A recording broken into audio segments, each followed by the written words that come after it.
รูคนนี้เข้ามาสอนคอมพิวเตอร์ในโรงเรียนที่ไม่มีคอมพิวเตอร์สักเครื่องเดียวให้กับนักเรียนที่ไม่เคยเห็นมันมาก่อนในชีวิต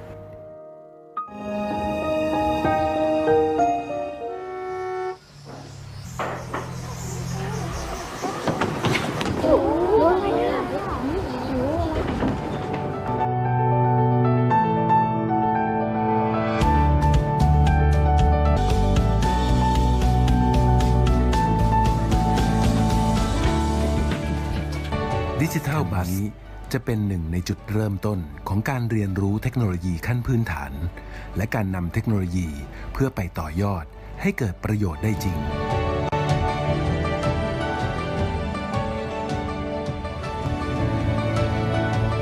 ดิจิทัลบัสจะเดินทางไปทั่วประเทศไทยเพื่อมอบความรู้จากความเชี่ยวชาญที่มีเพราะเราเชื่อว่าเทคโนโลยีเป็นของทุกคนเราจึงมุ่งมั่นที่จะนำระบบดิจิทัลไปสู่ทุกคนทุกบ้านและทุกองค์กรเพื่อประเทศไทยที่เชื่อมต่อกันได้อย่างสมบูรณ์แบบเราอยากให้คนไทยทุกคนได้ใช้ AAS 5G ที่ดีที่สุดเราเดินทางไปทั่วทุกพื้นที่ในประเทศไทยทั้ง 77 จังหวัดทั่วไทย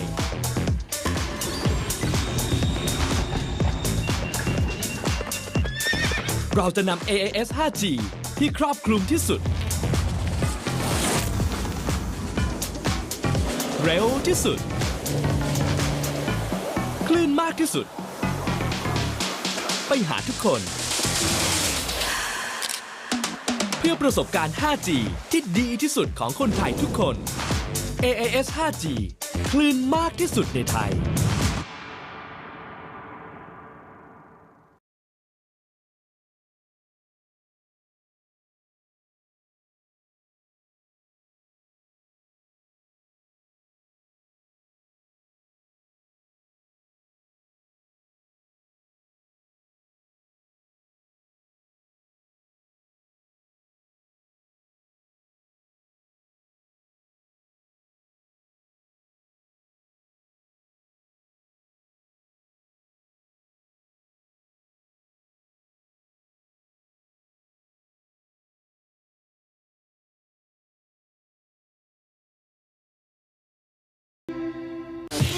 ยุคนี้ต้อง True 5G ทำไมล่ะครับเพราะแค่ดีอย่างเดียวไม่พอต้องเร็วแรงและครอบคลุมด้วย True 5G เป็นรายเดียวในไทยใช่ครับรายเดียวในไทยที่มีมากที่สุดถึง7ย่านความถี่ครอบคลุมกว่าทั้ง77จังหวัดทั่วประเทศไทยลองซูมเข้าไปอีกนิดในกรุงเทพและปริมณฑลสัญญาณก็ครอบคลุมกว่าถึง 98% เปลี่ยนสู่ยุค True 5G นะครับก่อนจะเอา True เครือข่ายอันดับ1 5 ปีซ้อนจาก nPerf ยุคนี้ต้อง True 5G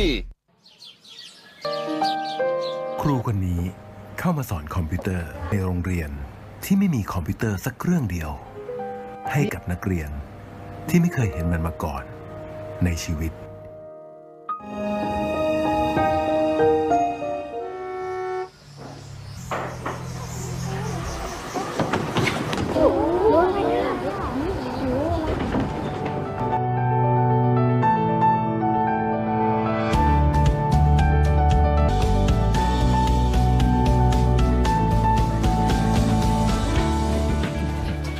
ดิจิทัลบัสจะเป็นหนึ่งในจุดเริ่มต้นของการเรียนรู้เทคโนโลยีขั้นพื้นฐานและการนำเทคโนโลยีเพื่อไปต่อยอดให้เกิดประโยชน์ได้จริง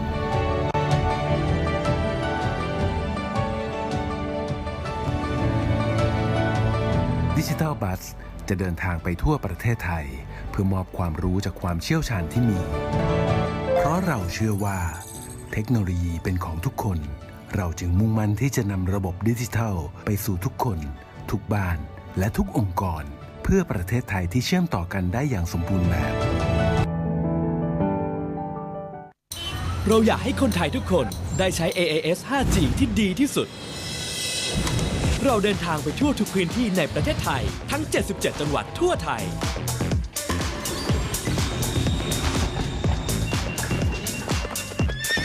เราจะนำ AAS 5G ที่ครอบคลุมที่สุดเร็วที่สุดคลื่นมากที่สุดไปหาทุกคน เพื่อประสบการณ์ 5G ที่ดีที่สุดของคนไทยทุกคน AIS 5G คลื่นมากที่สุดในไทย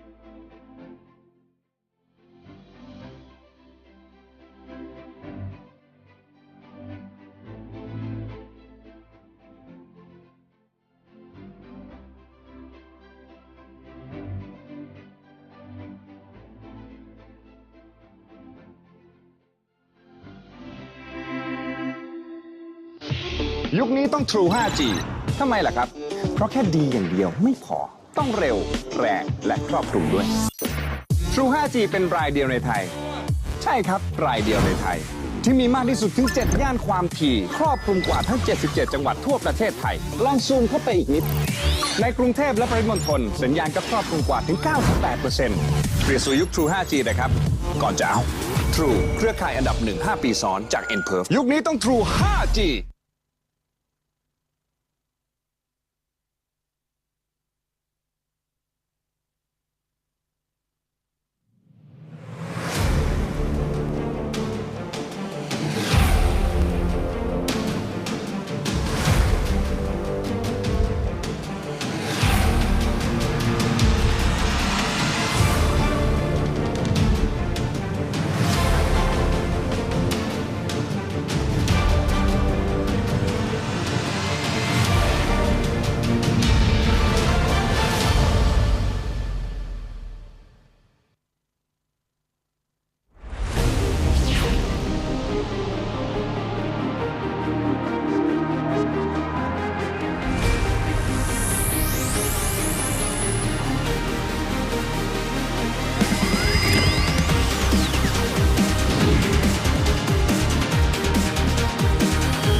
Good afternoon, ladies and gentlemen. Welcome to the BangkokPost Virtual Conference 2021, Shaping Tomorrow, Power of 5G and Technology Convergence. My name is Dtac, your MC.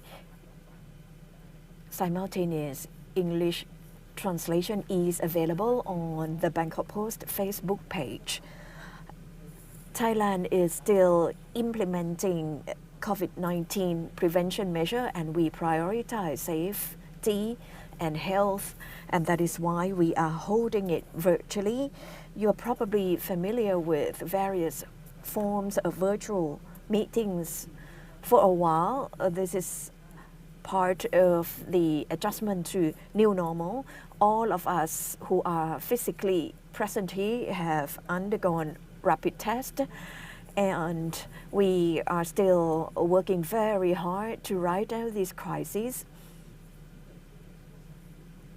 In light of the 2 years of the pandemic, 5G and technology have been playing prominent role in communication, in access to assistance, or even assisting medical frontline workers. They use 5G to optimize their performance. So today, those of you joining us will enjoy 5G user experience throughout the session. And now, when the networks converge, they generate enormous energy and prospects of success. I would like to go through the agenda of this afternoon, starting with the keynote speech by the Minister of Digital Economy and Society. Then we will hear about visions of 5G operators from key players such as Huawei, AIS, True, and Dtac. And then we are going to have a panel discussion on experiences of use case for the 5G ecosystems, which seek to enhance better living of the people. And before we get into the program, I would like to welcome Khun Vorachai Pijanjit, Vice President of the Bangkok Post Group, to officially welcome everyone to this virtual conference.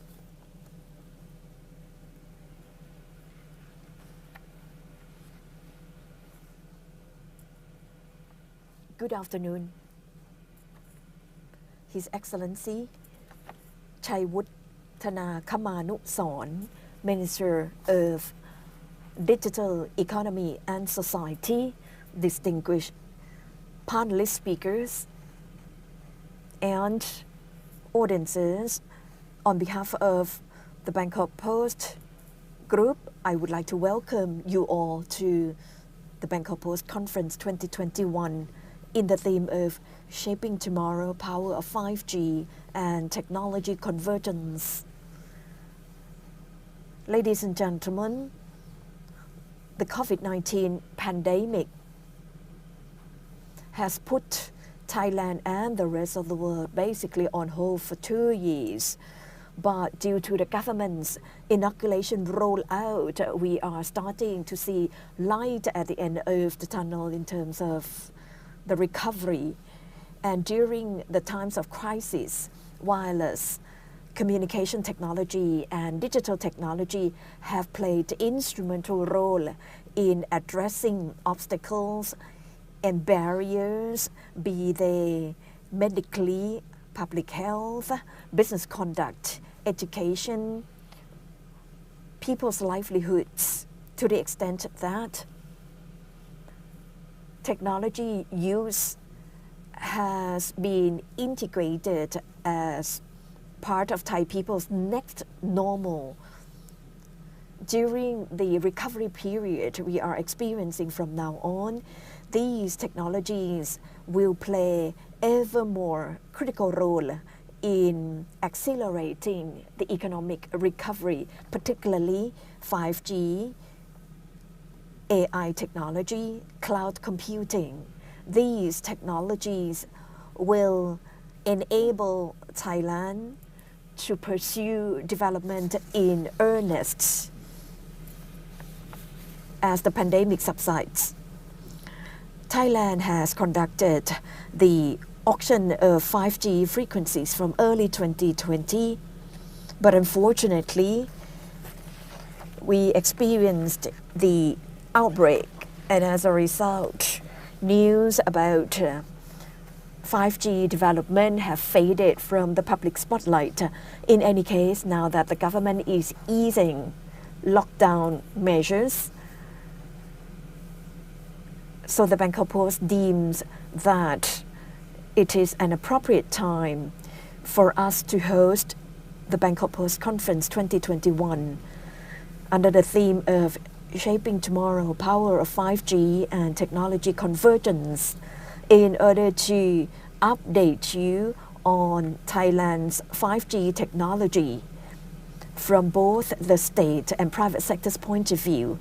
And I would like to express my thanks and gratitude to Minister Chaiwut Thana Khamanusorn, Minister of Digital Economy and Society, resource persons, panelists,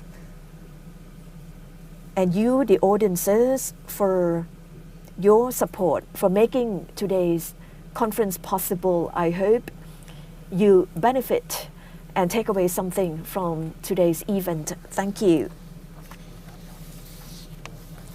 Thank you, Khun Vorachai Pijanjit, Vice President of the Bangkok Post, for the welcome remarks. Today, we are honored by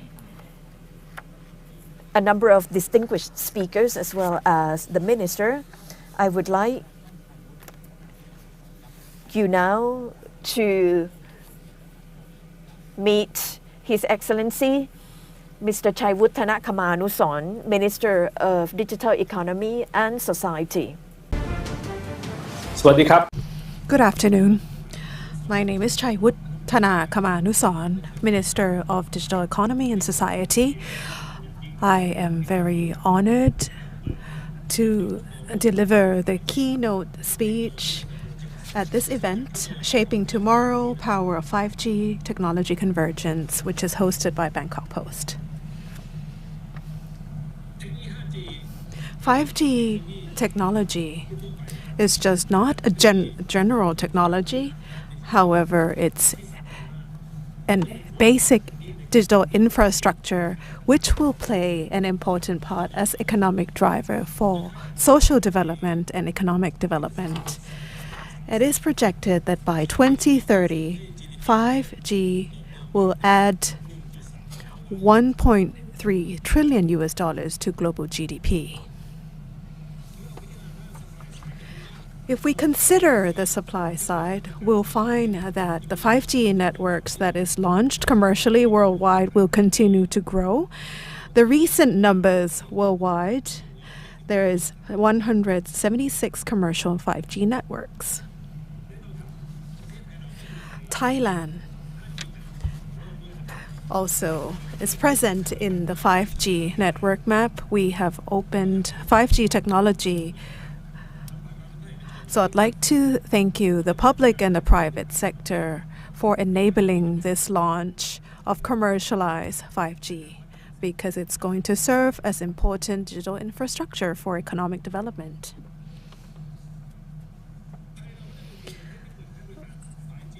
So Thailand does not only have 5G availability, but the quality is second to none. If you look at these statistics, 5G availability represents the proportion of time when users have active 5G, and we are following just a little bit behind the USA, which is 18.3%, and US is 20.8%. What we also rank high is actually the location experience that reflects the experience of users, or 5G reach. When people communicate wirelessly. So we are actually very close to Netherlands and Switzerland. We score about 5.2 out of 10, which is actually a very good score.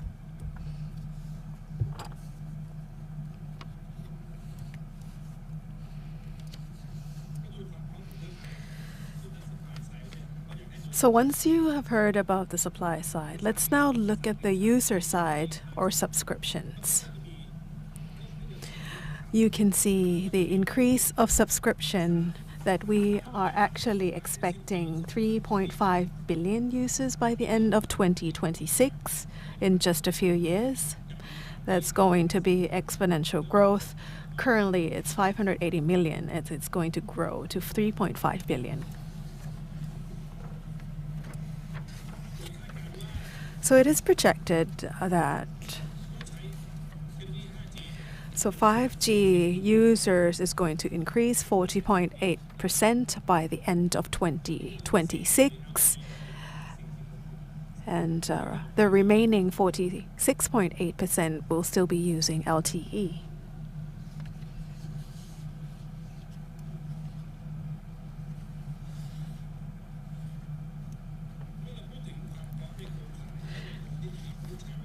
So if we look at the number of users and the readiness of infrastructure, what follows is the application of 5G technology.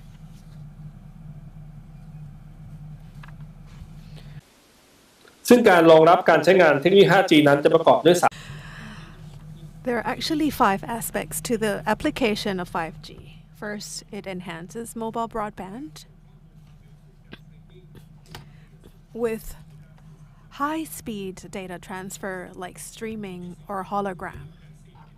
The second application is the massive Internet of Things. It can actually deliver 5G to various devices.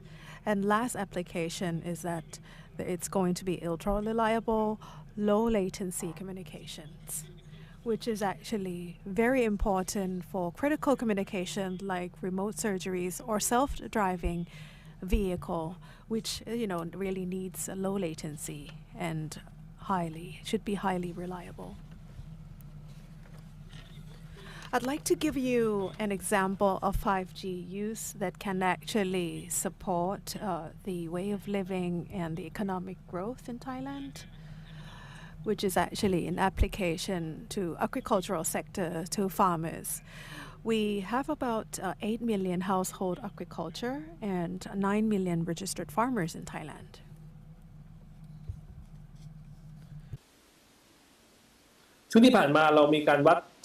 So we have been actually observing the GDP of agriculture, which is about 8.68% to the whole GDP. So in order to enhance this particular growth, there needs to be an integration of this technology, and 5G could be applied to smart farming.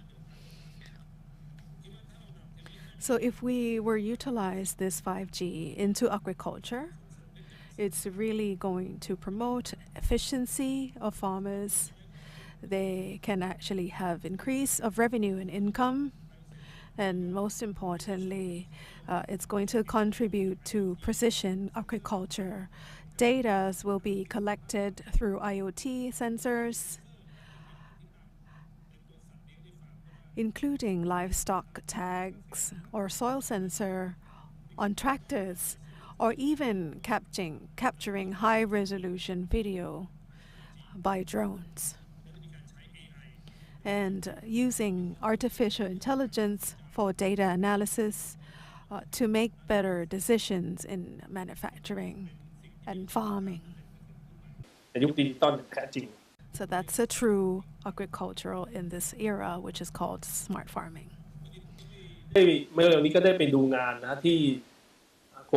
And just recently, I visit the 5G project in Doi Pa Mi in Chiang Rai province.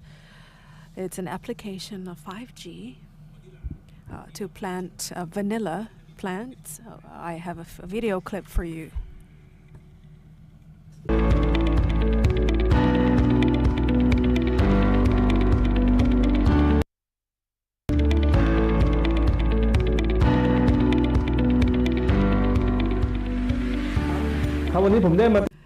So I am actually here in Chiang Rai, Doi Pa Mi mountain.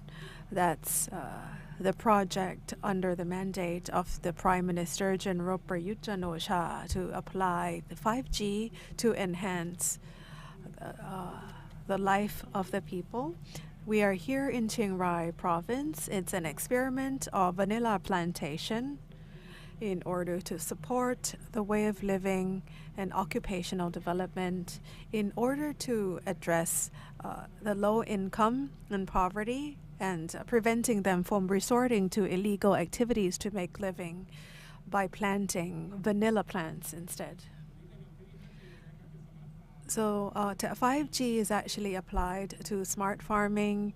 Humidity, temperature is measured. And also 5G is used to control watering and fertilization system. The devices that we are used is by the AIS, powered by 5G AIS. Then we will consider what we can do and how we can apply 5G to other areas as well to enhance the quality of life of the people.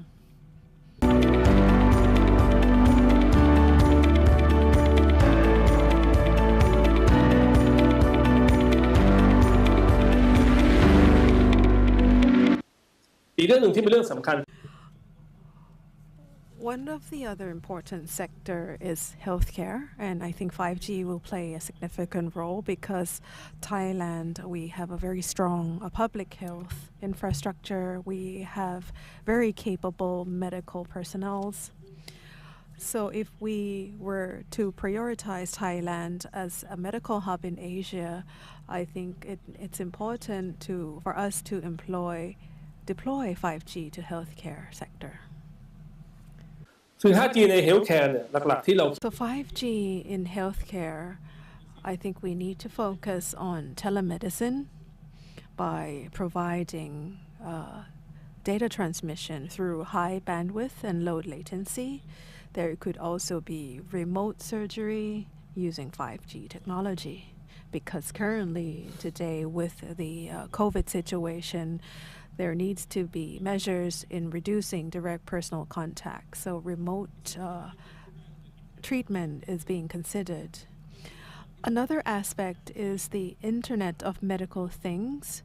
So monitoring the personal health and vital signs, I think it's impossible now for device to actually be applied to the patient where medical doctors and nurses can actually monitor and follow up the conditions of the patients. And that's definitely what we're going to see in the future. Another sector that we want really to see in the future is 5G smart city. เพราะว่าจากการคาดการณ์เนี่ยต่อไปประชากรโลก So it is projected the world's population will continue to grow, and in Thailand we find that we will have more population in the urban area. It is projected that by 2050, so 68% of the world's population will be living in urban areas. So living in urban areas, it's important for us to move towards smart urbanization using 5G to control pollution, crime prevention, prevent overcrowding, as well as applying that to maintain social disorder.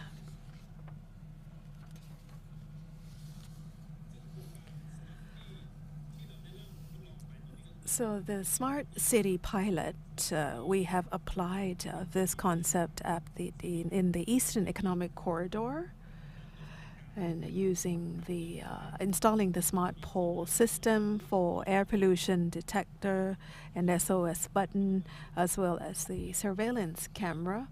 So it's being applied now in Pattaya, Bang San, and Ban Chang. So the government really focus on using 5G for the development of the country. The Prime Minister have actually established the 5G National Committee on 5G, consisting of representatives from various agencies to plan the policy and to realize the 5G and application of 5G in Thailand. There's so many projects that has been supported by the government, such as 5G Smart City or 5G Healthcare, and we have actually piloted that in Sirirat Hospital, and 5G Smart Farming in where there is a fish farm, applying 5G in Songkhla Lake Basin and Chiang Mai. The 5G has been applied in district as well, particularly focusing on healthcare. And lastly, 5G tourism, that's a 5G use case in the development of Phuket. The Phuket Sandbox is also part of this, in using the digital technology to address tourism and tourist visitors. So the Ministry of Digital Economy and Society, we are committed to utilizing 5G for the benefits of Thailand, and we want to enable the Thai citizens and population to use 5G. Aside from the economic benefit, one of the things that we need to monitor is about the security of the people. and assets, because we have a large number of Thai people accessing the internet and a lot of communication going on device. And just recently, the National Statistics Office have released a survey that 80% of the Thai people have access to the internet. As you can see, the proliferation of online sales and communication through Twitters. With this large number of users, what follows is there's a lot of crime that is actually present in the cyber world as well, to commit fraud and causing damages to lives and assets. So this is also something that the Ministry of Digital Economy and Society is focusing on. So privacy, data privacy, cyber security, as well as combating the cyber crime. So we have established the center particular to this crime. So if you have any complaint on any crimes being committed online, you can always contact us at our hotline 1212, and we are also available on Facebook and online. So I believe that technology will be an important technology that will contribute to economic development and the digital society, and will enable the security, and it's going to build a better ecosystem that will enable us to be able to live and make a living and contribute to our prosperity.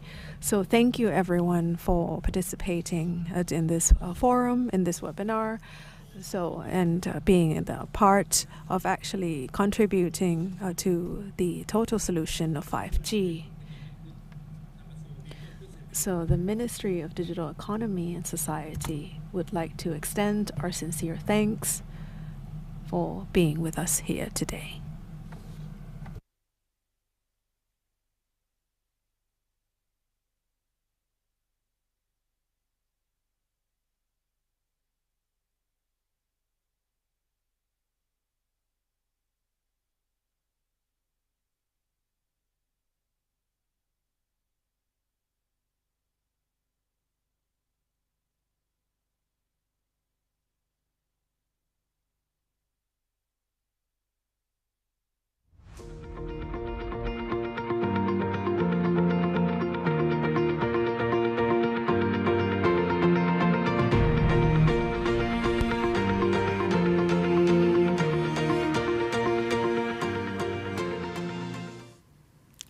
ต้องกราบขอบพระคุณไปอย่างสูงครับพระท่านชัยวุฒิธนาคมานุสรณ์ครับท่านรัฐมนตรี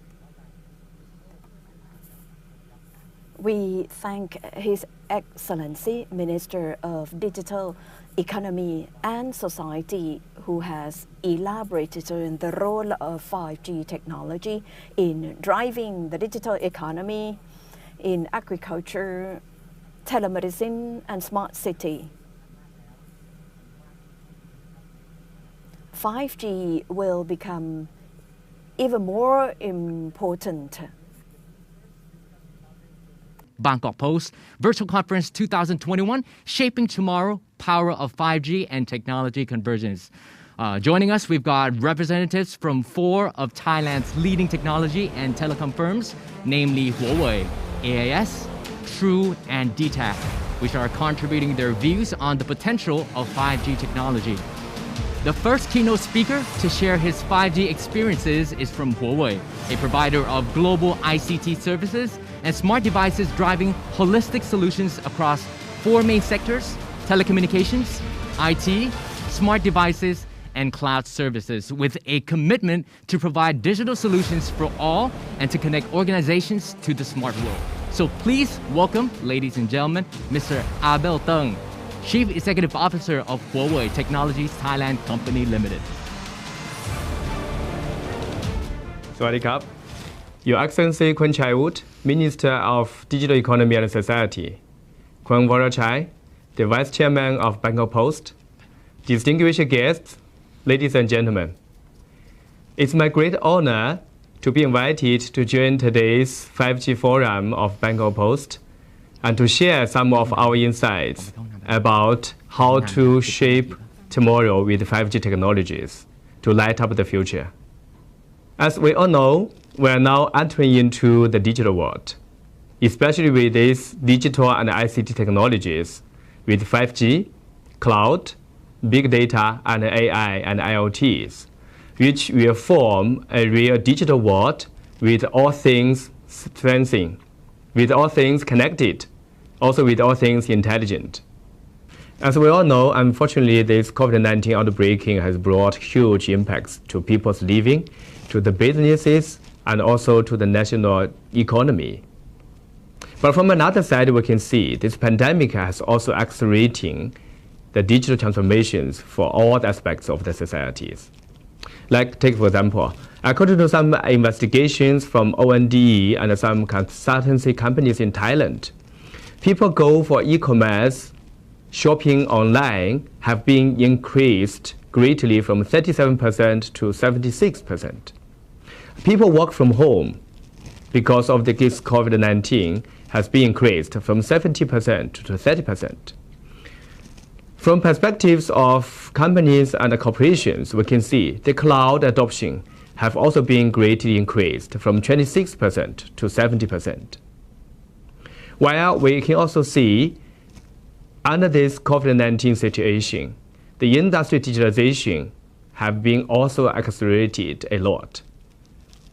Like in many factories, they have to go with remote manufacturing with 5G technologies and cloud AI technologies. And more factories have to adopt the unmanned factory models.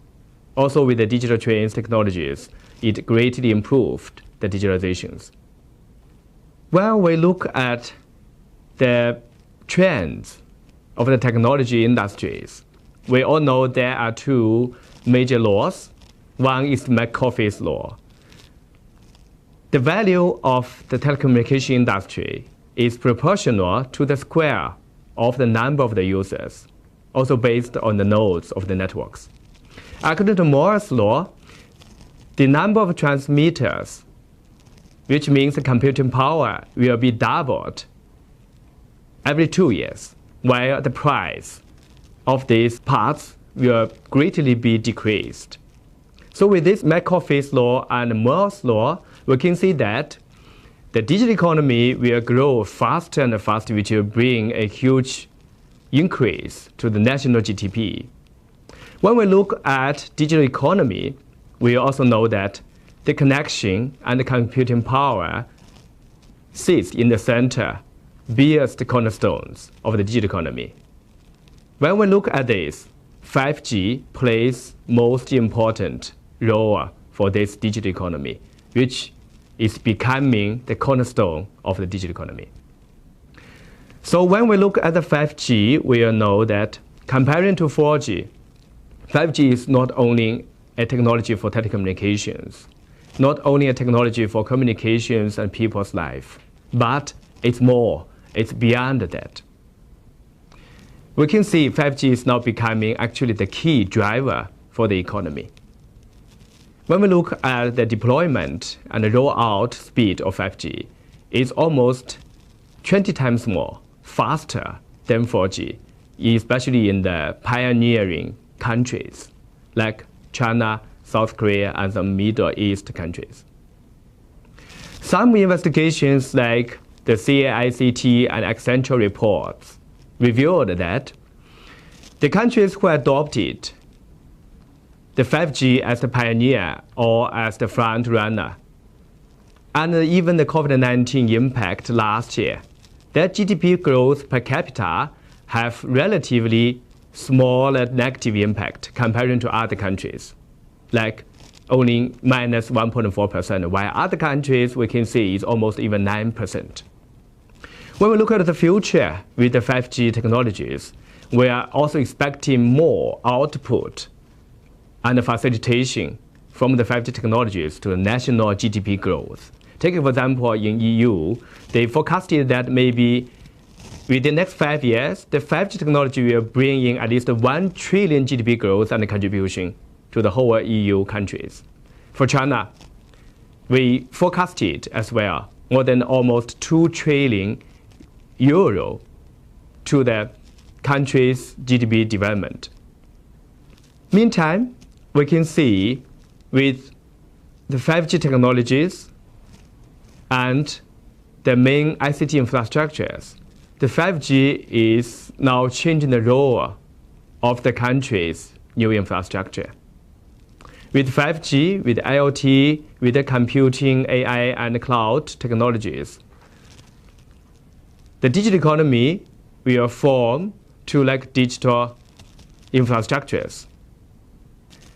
By this process, the 5G is not only empowering people's life, enriching people's life, but also bring more benefits to the industries with the business successes and with the continuous innovations by the ICT sectors. Now for individuals, we can see 5G is much more than connectivity. 5G now is bringing more user experiences and creating more values to enrich people's life. Take for example, the 5G is now redefining this many traditional services. Now with the 5G new message, you can have access to the internet, to these apps, to for payment, for food delivery, and also with this video over ringback tone, which will bring more value to not only operators, but also to many companies and to the individuals. Another case is that with the 5G massive downloading and uploading speed and the low latency, when we watch a game, when we watch a video, when we watch a performance, we can have much more free view videos, which bring a comprehensive and much increased experiences for the audience. And with 5G plus AI technologies, we can have much better education, which will bring you more vivid experience by the AR technologies with the 5G connectivity. Also for the tourism, for the shopping, we can also enhance the experiences by the 5G and AR technologies. We can also see that for the industry perspective, the 5G is not only connecting for the communication, but 5G is also bring much faster digitalization and creating much more values to the companies, to the industries. Take for example, in Huawei Dongguan base, there is a 5G park with cell phone production factories. It's all equipped and connected with 5G for all the devices, which will greatly reduce 80% of the man works, but improved the production activity efficiency for 300% as well. But meantime, we can see even for the inspection quality control, it can greatly improve the production yards from 95% to almost now 99.5%. Another example is also in China for the steel making manufacturers.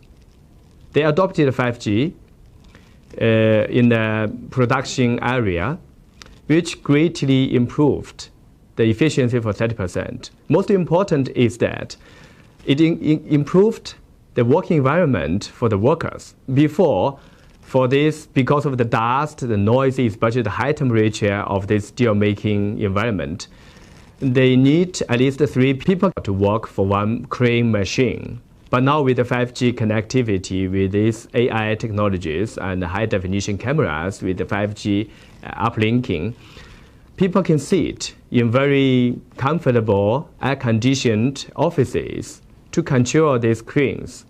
And with 1 people, they can control now 3 cranes, which greatly improve the efficiency.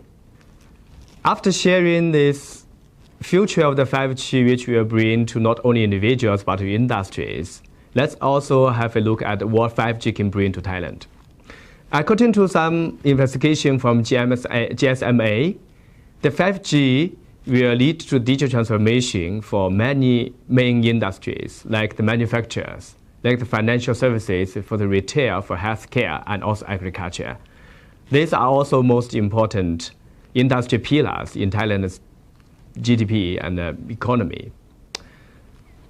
We also learned from one report from ONDE that in 2035, the 5G will bring economic growth to take almost 10% of the total GDP, which will bring in total 2.3 trillion Thai baht to Thailand's GDP contribution. And we're also so excited and inspired to see that in Thailand, now we are moving from the early adopters to be the leader in ASEAN. Among all the ASEAN countries, I would like to see Thailand is now definitely the leader in the 5G. For the consumer market, with a massive deployment of more than 20,000 sites in the countrywide, which bring now more than 13% of better experience in terms of the downloading speed, in terms of latency to the consumers. There are also more than 3 million 5G subscribers now in Thailand, which is amazing. Also, we can see in the industry market, the 5G is now adopted by more and more industries and by more and more pioneering companies, which already formed the benchmark use cases, like in the healthcare, in the manufacture, and also in the agriculture industries. When we look at the future, we suggest there are some steps which we need to consider to make 5G more important and make 5G more success and bring more values to Thailand societies and to the country. As we said, we're so inspired and excited to see the infrastructure deployment in Thailand for 5G. We now have a very good network with very good customer experience.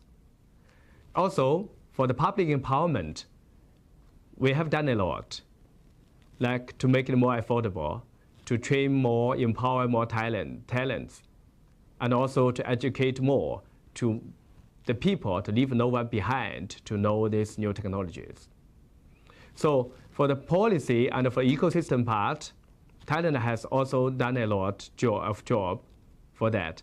But we are looking forward maybe to more measures to really inspire the whole industry, to bring more people to contribute together to bring the 5G to the society.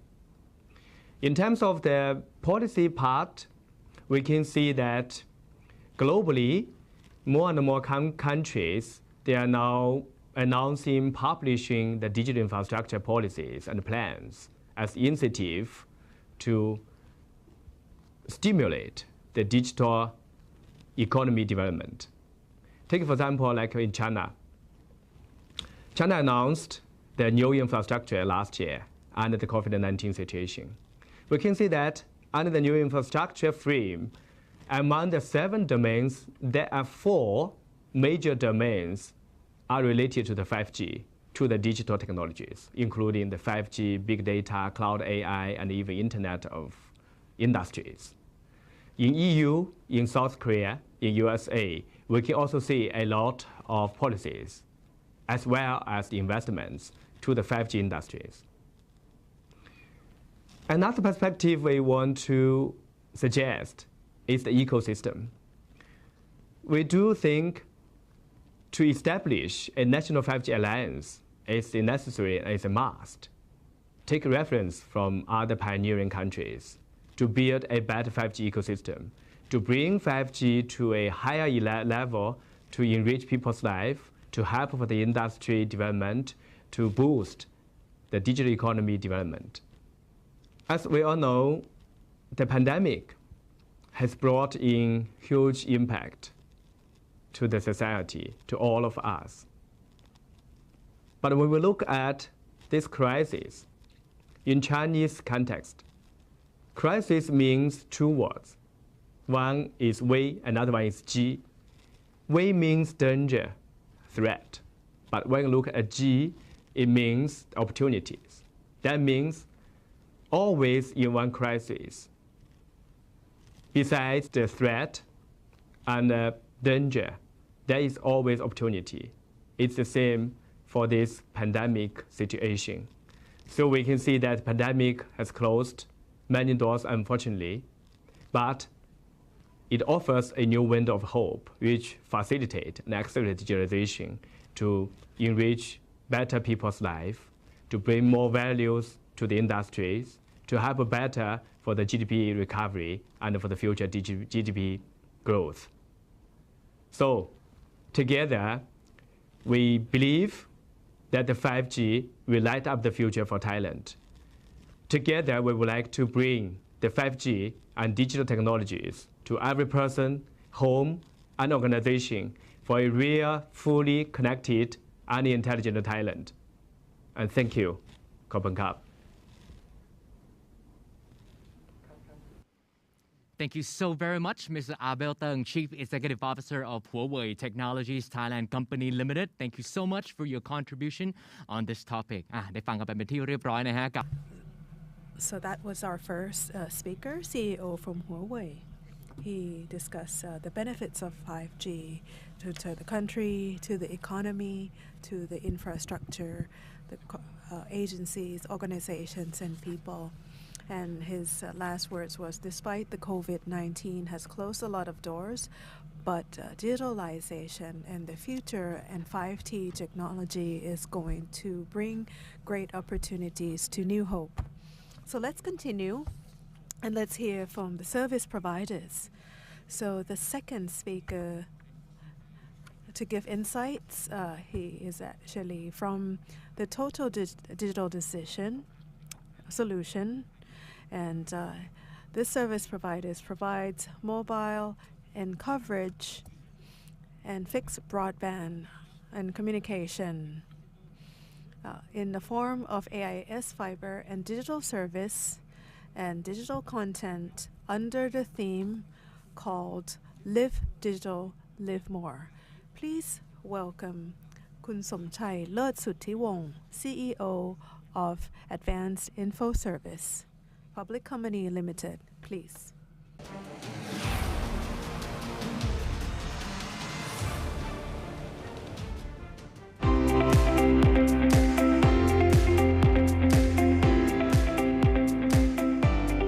สวัสดีครับท่านผู้มีเกียรติที่เคารพทุกท่านนะครับก่อนอื่นผมต้องขอบคุณหนังสือพิมพ์บางกอกโพสต์นะครับที่ให้เกียรติเชิญผมมาบรรยายในวันนี้นะครับวันนี้เป็นวันครบรอบปีที่31และเข้าสู่ปีที่32ของการให้บริการของ AS ในเมืองไทยนะครับสิ่งที่ AS ภาคภูมิใจมากๆไม่ใช่แค่เงินลงทุนกว่า500,000 ล้านบาทที่เราลงทุนในเรื่องของ Digital Infrastructure ให้กับประเทศไทยที่ยังไม่รวมถึงค่าคลื่นความถี่กว่า 200,000 ล้านและค่าส่วนแบ่งรายได้กว่า 200,000 ล้านบาทนะครับเงิน1 ล้านล้านที่เราลงไปนี้นะครับเป็นสิ่งที่ทำให้คนไทยเนี่ยได้ใช้ระบบโทรคมนาคมในบ้านเราเนี่ยได้อย่างสมบูรณ์มากๆนะครับโดยที่ทางภาครัฐไม่ต้องมาลงทุนในเรื่องของอินฟราสตรัคเจอร์เหล่านี้เลยและคงไม่ใช่เฉพาะ AS นะครับผมเชื่อว่าทั้ง True ทั้ง Dtac นะฮะก็ลงทุนในเรื่องต่างๆเหล่านี้มากมายนะครับวันนี้ผมเองได้มีโอกาสจะมาบรรยายเรื่องของอินฟราสตรัคเจอร์ดิจิตอลอินฟราสตรัคเจอร์อันใหม่ที่เราเรียกกันว่า 5G นะครับผมอยากจะแบ่งหัวข้อการบรรยายของผมออกเป็น3ส่วนด้วยกันส่วนแรกเราอยากจะพูดถึงวิวัฒนาการของ 5G ในเมืองไทย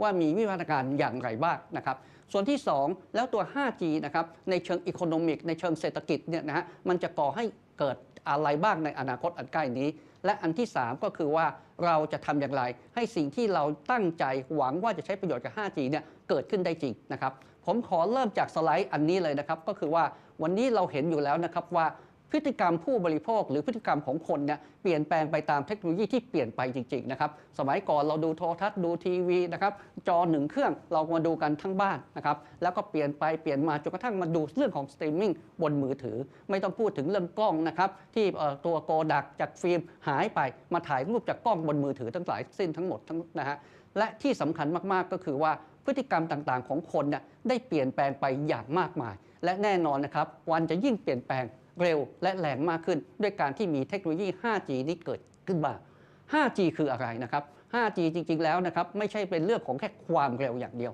ตัว 5G เองนะครับมีความสำคัญมากใน3ส่วนด้วยกันคือนอกจากมีความเร็วที่เร็วกว่า 3G 4G แล้วนะครับยังมีเรื่องของความหน่วงต่ำซึ่งเป็นคุณสมบัติพิเศษอันหนึ่งที่เกิดขึ้นและอันที่2และที่3ก็คือว่ามีเรื่องของการเป็น mass communication พูดง่ายๆสามารถเชื่อมต่อกับอุปกรณ์ต่างๆจำนวนมากมายมากผมอยากเปลี่ยนแปลงนะครับความเร็วสูงนะความหน่วงต่ำนะครับและการใช้งานได้ปริมาณมากเนี่ยออกมาว่ามีประโยชน์อย่างไร แน่นอนนะจากความเร็วเนี่ยมันก็สามารถที่จะนะครับอันล็อกเรื่องดิจิตอลแพลตฟอร์มซึ่งเราเคยคิดว่ามันทำไม่ได้ให้เกิดขึ้นให้ได้นะครับสมัยก่อนนะครับถ้าเราจะพูดถึงคอนเทนต์แบบ VR AR อะไรต่างๆเหล่านี้มันเกิดขึ้นไม่ได้จริงเลยนะครับถ้าไม่มีเทคโนโลยีแบบ 5G ที่ทำให้เกิดขึ้นได้วันนี้เมื่อมี 5G แล้วนะครับเราอยากจะเห็นคอนเทนต์แอปพลิเคชันใหม่ๆที่เกิดขึ้นได้จากความเร็วของ 5G อันนี้พูดง่ายๆ 5G จะเป็นตัวที่จะอันล็อกข้อจำกัดต่างๆของดิจิตอลแพลตฟอร์ม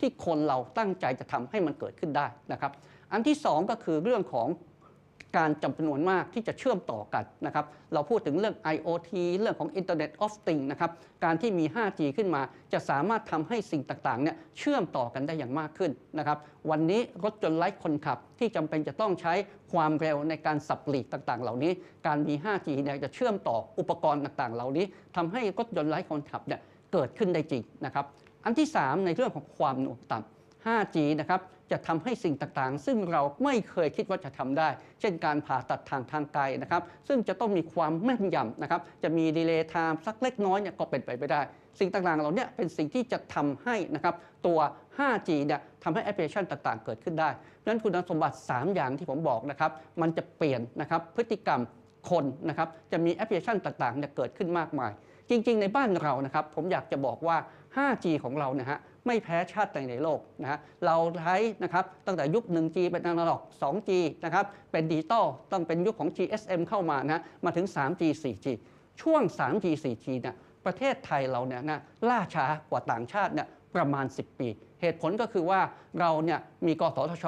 นะครับล่าช้านะครับจัดตั้งไม่สำเร็จจัดตั้งไม่เสร็จนะครับการประมูลขึ้นความถี่ที่จะทำ 3G 4G นี่ช้าไปประมาณ10 ปีแต่ตัว 5G นี่เราไม่ได้ช้ากว่าใครเลยนะครับผมเชื่อว่าเราเนี่ยทัดเทียมนานาประเทศในโลกนะครับจะมีผู้นำในประเทศอย่างจีนนะครับอย่างเกาหลีนะครับอย่างอเมริกานะครับที่อาจจะแซงเราไปเล็กน้อยเท่านั้นเองแต่เราเองเนี่ยนะผมมั่นใจว่าในยุคของ 5G เนี่ยเราไม่แพ้ชาติใดในโลกวันนี้ผมอยากให้พวกเราดูวิดีโอสั้นๆนะครับใช้เวลา2 นาทีครึ่งเพื่อจะดูวิวัฒนาการของตัว 5G ของเราเนี่ยครับว่ามีวิวัฒนาการอย่างไรนะครับขอเชิญชมนะครับ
นั่นคือวิดีโอสั้นๆนะครับที่สรุป time frame ของ5G ที่เกิดขึ้นในประเทศไทยวันนี้ปีนี้นะครับ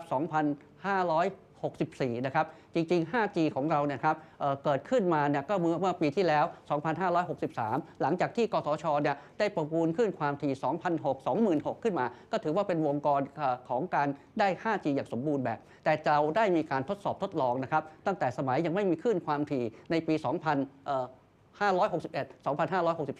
งั้นสิ่งที่ผมบอกนะครับว่า 5G ในประเทศไทยเนี่ยไม่แพ้ชาติใดในโลกเลยนะครับเพราะเราได้เริ่มพร้อมๆกับนานาประเทศที่เป็นประเทศชั้นนำในประเทศนี้นะครับและในวิดีโอนั้นได้โชว์ให้เห็นนะครับว่าทดลองหรือเรียกว่า POC เนี่ยเราได้ทำอะไรบ้างในหัวข้อที่ 2 ที่ผมจะกรีดให้ทุกคนได้เห็นนะครับว่าแล้วมันจะสร้างโอกาสอย่างนี้ได้จริงๆอย่างไรนะครับหลายคนพูดบอกมี 5G แล้วยังไงนะวันนี้เราดูหนังฟังเพลงเรามี 4G ก็เพียงพอแล้วนะครับแต่จริงๆ 5G เนี่ยทำได้มากกว่านั้นเยอะอย่างที่ผมบอกคุณสมบัติ3อย่างไม่ว่าเร็วสูงนะความหน่วงต่ำสามารถใช้สเกลได้มากๆนะครับผมให้ดูชาร์ตตรงนี้นะครับคอนซัลแทนต์อันหนึ่งได้บอกไว้ว่าในปี2025นะครับหรือนับจากนี้ไปอีก 4-5 ปีนะครับมูลค่าของ 5G ในบ้านเรานะฮะจะสูงถึง 1.2 พันล้าน US ดอลลาร์นะครับแล้วก็จะมาจาก 3 ตัวด้วยกัน 3 ตัวนี้คืออะไรอันแรกแน่นอนนะครับเขาใช้คำว่า Fixed Wireless Broadband พูดง่ายๆก็คือจะเป็น 5G ที่จะมาทำอินเทอร์เน็ตความเร็วสูงโดยไม่ต้องรอสายไฟเบอร์ออปติกซึ่งสามารถทำให้เกิดการโรลเอาท์ได้เร็วนะครับก็จะมีชาร์ตไล่ขึ้นมาอย่างนี้จะเกิดขึ้นได้อย่างรวดเร็วอันที่ 2 แน่นอนนะครับก็คือพวกโมบายคอน sumer นะครับก็จะมีมูลค่าทางการตลาดสูงนะครับคนที่ใช้ 4G อยู่ในวันนี้นะครับเมื่อแอปพลายมือถือ 5G เข้ามาแล้วเนี่ยก็จะได้ประสบการณ์ที่ดีกว่า 4G เพิ่มเติมขึ้นมาและอันที่ 3 ที่สำคัญมากๆแม้ว่าวันนี้ยังไม่เกิดขึ้นมามากนะครับแต่ภายในปีหน้านะครับคือ 2002 จากชาร์ตที่ท่านเห็นนะครับจะเกิดขึ้นมาเขาเรียกว่า B2B Industry หรือพูดง่ายๆเอา 5G เนี่ยไปใช้ในเรื่องของธุรกิจต่างๆมูลค่าต่างๆเหล่านี้นะจะทำให้เงินนะครับสะพัดในเรื่องของ 5G เนี่ยประมาณ 40,000 ล้านบาทต่อปีภายใน 4-5 ปีที่จะถึงนี้นะครับแล้วมันจะทำอะไรบ้างชาร์ตตัวนี้ผมอยากให้โชว์เห็นนะครับใครที่อยู่ในอุตสาหกรรมต่างๆสามารถมาดูชาร์ตนี้ได้ว่า 5G จะเข้าไปยุ่งเกี่ยวกับอะไรแน่นอนนะครับ 40% กว่านะครับเป็นเรื่องของโรงงานการผลิตนะครับอันนี้เป็นเรื่องสำคัญเพราะฉะนั้นโรงงานต่างๆจำเป็นจะต้องทำเรื่องออโตเมชันเรื่องอะไรต่างๆให้มากยิ่งขึ้นนะครับในเรื่องของทรานสปอร์ตเรื่องอะไรต่างผมคงไม่ลงไปดูดีเทลแต่สามารถค้นหาข้อมูลได้แต่สิ่งสำคัญมากกว่าไปนั้นเนี่ยนะฮะเราอยากให้รู้ว่าการที่ 5G เข้ามาตะกี้ผมบอกไปแล้วนะครับว่าเทคโนโลยีเปลี่ยนแปลงพฤติกรรมผู้บริโภควันนี้ผู้บริโภคนะครับมีพฤติกรรมที่เปลี่ยนแปลงไปหลายอย่างนะครับผมใช้คำย่อๆนะครับว่าเป็น AIS นะครับไม่ใช่บริษัทนะครับแต่เป็นพฤติกรรมผู้บริโภคแบบใหม่ตัว A คืออะไรคือการทำงานแบบ anywhere operation ทุกคนจะทำงานที่ไหนก็ได้แล้วในวันนี้นะครับและแน่นอนการทำงานที่ไหนก็ได้ในวันนี้ 5G จะช่วยได้เพราะว่าเขาอะไรต่างๆเหล่านี้นะครับสายนะไฟเบอร์อาจจะไปไม่ได้นี่คือสิ่งสำคัญที่ทำให้ FWA จะเกิดขึ้นโดย 5G ได้อย่างรวดเร็วสำหรับตัว I นะครับก็จะแทนกับ Internet of Behavior เรารู้จัก Internet of Things มากมายแล้วครับแต่ขั้นต่อไปของ Internet of Things ก็คือการวิเคราะห์ข้อมูลจากการใช้ Internet of Things เนี่ยให้เรารู้ถึงเป็น Behavior ของคนใช้ได้ 5G จะมีส่วนสำคัญในการทำให้ Internet of Behavior เนี่ยเกิดขึ้นได้จริงนะครับและตัวสุดท้ายคือ S นะครับคือ Space ที่เบอร์ระหว่างโลกเสมือนจริงกับโลกจริงของเรานะครับอันนี้เป็นเรื่องสำคัญนะครับวันนี้เราอยู่ในโลกของ AR VR ต่างๆมากมายผมมีวิดีโออันหนึ่งที่อยากโชว์ให้เห็นนะครับว่าเราได้นำนะครับเอาเรื่องของโลกเสมือนจริงเข้ามาอยู่กับในโลกของความเป็นจริงอย่างไรอยากให้ชมวิดีโอตรงนี้ด้วยนะครับ Here we go now Here we go now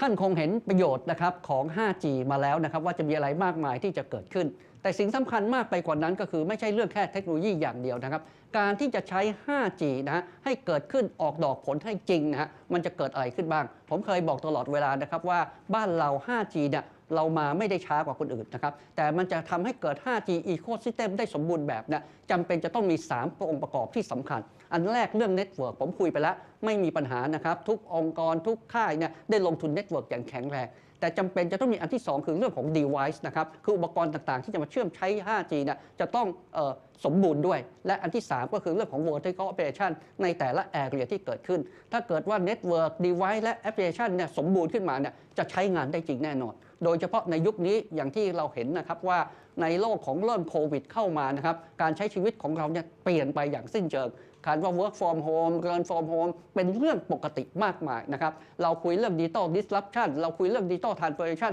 มานานนะฮะโควิดมีข้อดีอย่างเดียวก็คือว่าได้เร่งให้ทุกคนตื่นตัวและทุกคนถูกบังคับให้เข้าสู่โลกของ digitalizationนั้นเราจำเป็นจะต้องปรับตัวอย่างเร็วขึ้นและ 5G นะครับจะเป็นตัวตอบโจทย์ในการแก้ไขปัญหาต่างๆนะที่เราจะเผชิญและให้อยู่กันได้ในโลกของอันใหม่นี้นะครับนี่คือสิ่งสำคัญที่จะเกิดขึ้นแต่สิ่งสำคัญที่ผมจะบอกต่อไปนี้นะครับนอกจากองค์ประกอบในเรื่อง Network ในเรื่อง Device ในเรื่อง Application ที่สมบูรณ์แล้วการจะ implementation 5G ให้เกิดขึ้นได้สมบูรณ์จริงๆแล้วนะผมพูดในหลายเวทีและพูดตลอดเวลาว่าจะต้องเกิด3ประสานที่แข็งแรงมากอันแรกก็คือผู้ให้บริการนะฮะอย่าง AS อย่าง Dtac นะครับซึ่งอันเนี้ยผมไม่ห่วงเลยนะครับทุกคนแข็งแรงพร้อมทุ่มเทพร้อมที่จะลงทุนนะครับอันที่2ก็คือประชาชนผู้ใช้บริการคนไทยก็ไม่ห่วงเลยครับเราเป็นผู้บริโภคที่ใช้งานเทคโนโลยีได้อย่างมากอะแดปมากถ้าเราไปดูสถิตินะครับไม่ว่าจะเป็น Facebook Google YouTube คนไทยไม่แพ้ชาติใดในโลกเลยครับแต่ส่วนที่สำคัญมากๆที่จะทำให้ 5G การใช้ประโยชน์ 5G ได้ประโยชน์มากๆมันมีอีกพาร์ทหนึ่งที่สำคัญมากๆคือภาคราชการนะฮะไม่ว่าจะเป็นกระทรวง DE ซึ่งท่านวันนี้ก็มาอยู่ด้วยนะครับไม่ว่าจะเป็นล็อกเกอร์เตอร์แบบกสทช.จำเป็นอย่างยิ่งนะครับที่จะต้องทำ3ประสานนี้ให้เกิดขึ้นให้แข็งแรงให้ได้จริงๆนะครับถ้าหากว่านะครับภาครัฐวางนโยบายผิดไปนะครับองค์ประกอบที่จะเกิดขึ้นอย่างแข็งแรงสมบูรณ์อย่างที่ผมโชว์ไว้ว่าในอีก 4-5 ปีข้างหน้ารายได้จะโตขนาดนี้นะฮะมันอาจจะไม่เกิดขึ้นก็ได้วันนี้นะครับเรายังไม่มีปัญหาเรื่อง 5G การ implementation เพราะพูดง่ายๆเอกชนนะฮะประชาชนยังอึดยังพร้อมจะลงทุนแต่สเกลการลงทุนขนาดใหญ่ของ 5G ให้เกิดขึ้นมานะถ้าไม่ได้แรงซัพพอร์ตจากภาครัฐนะสนับสนุนภาครัฐนะฮะไม่สามารถจะทำให้เกิด massive scale ขึ้นมาได้อย่างแน่นอนผมยกตัวอย่างเช่นจีนเป็นประเทศที่เป็นผู้นำในเรื่อง 5G รัฐบาลเนี่ยเขาซัพพอร์ตสนับสนุนอย่างไรอันแรกนะครับค่าคลื่นความถี่ที่จะมาใช้ 5G เนี่ยเขาไม่ต้องประกวดราคานะครับไม่ต้องไปประกวดราคาเอาเงินมาแพงๆเพื่อจะสนับสนุนให้ภาครัฐมีรายได้จากตรงนี้เลยเขาให้คลื่นความถี่ฟรีซะด้วยซ้ำที่สำคัญมากๆคือว่าเวลาโลเอาท์ 5G ต่างๆนะฮะรัฐบาลจีนนะครับให้เงินอุดหนุนนะครับเช่นคุณลงเบสสเตชัน1เบสสเตชันนะครับเขาให้เงินนะครับเป็นเงินเท่าไหร่นะครับพูดง่ายๆแบ่งภาระให้กับเอกชนเพื่อให้เกิดดิจิตอลอินฟราสตรัคเจอร์เกิดขึ้นแต่บ้านเราที่ผ่านมาอย่างที่พวกเราทราบนะครับเรายังทำตรงกันข้ามนะครับประกวดราคานะครับประมูลขึ้นความถี่ก็ยังราคาแพงเอกชนต้องรับภาระในการลงทุนนะครับเพราะฉะนั้นผมอยากกราบเรียนนะฮะเอาเวทีนี้เป็นเวทีที่บอกกล่าวกับทุกคนว่าความสมบูรณ์ความสำเร็จของ 5G ซึ่งจะมีประโยชน์มากมายอย่างที่ผมได้อธิบายไปนะฮะจะสมบูรณ์และเกิดอีโคซิสเต็มได้นะฮะก็ต่อเมื่อเกิด3ประสานที่สมบูรณ์ไม่ว่าจะเป็นภาคเอกชนที่ต้องทำงานอย่างแข็งขันนะครับภาคประชาชนที่รู้จักใช้และ implementation มันให้ถูกต้องและที่สำคัญภาครัฐต้องลงมาสนับสนุนนะครับวันนี้นะครับ 5G บ้านเราไม่แพ้ชาติใดในโลกนะครับเพราะว่าภาคเอกชนแข็งแรงและยอมทุ่มเทอาจจะเกิดจากการแข่งขันอาจจะเกิดการที่เราอยากจะเซอร์ไวในอนาคตอย่าง AS อย่าง Dtac นะครับผมเชื่อว่าทุกคนพร้อมที่จะลงทุนนะครับ AS เองในวันนี้นะครับถึงแม้ตัว 5G นะครับยังเป็น early adoption เราก็ไม่ได้ละเลยเราก็ลงทุนอย่างเต็มที่เรามองว่าไอ้ตัวเนี้ยคือหัวใจสำคัญจริงๆของการที่จะทำให้ประเทศไทยซึ่งประเทศนะที่ยังอยู่ในระดับหลังๆและการที่ Digital Transformation ตรงนี้ถ้าเรารู้จัก Adapt รู้จักปรับปรุงนะฮะดิจิตอลตัวนี้จะเป็นตัวที่ทำให้เราสามารถยกระดับไปแข่งขันกับอุตสาหกรรมอื่นๆได้ในอดีตไม่มีทางเลยนะครับว่าประเทศเล็กๆอย่างเราจะแข่งกับประเทศใหญ่ๆได้แต่วันนี้นะครับด้วยดิจิตอลด้วย 5G นะฮะถ้าเราทำเป็นทำเก่งเราจะแข่งขันได้นี่คือสิ่งที่เราได้ทุ่มเทและลงทุนนะครับและในโอกาสครบรอบปีที่31ของ AS ในวันนี้แล้วเรากำลังจะก้าวเข้าสู่ปีที่32นะครับ เราเองขอให้ความยืนยันว่าเราจะลงทุนเน็ตเวิร์ก 5G ให้เป็นดิจิทัลอินฟราสตรักเจอร์ใหม่ให้กับคนไทยให้กับประเทศไทยอย่างแข็งแรงสมบูรณ์ต่อไปวันนี้เราได้ออกแอดอันหนึ่งนะครับที่จะบอกกล่าวให้คนไทยทุกคนได้รับทราบว่าเราได้โลเอาท์เน็ตเวิร์ก 5G ไปมากมายขนาดไหนทั่วประเทศทั้ง77จังหวัดแล้วโดยใช้น้องลิซ่าเป็นพรีเซนเตอร์ให้กับเราขอเชิญทุกท่านนะครับรับชมวิดีโออันนี้ตามคำสัญญาของเอสทุกอย่างนะครับขอขอบคุณมากครับ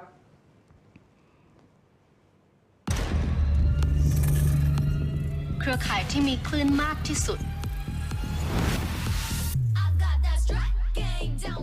ครอบคลุมที่สุดในทุกพื้นที่เร็วที่สุด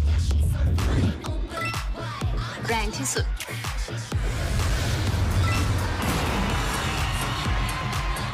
เพื่อประสบการณ์ที่ดีที่สุดของคุณในทุกความต้องการ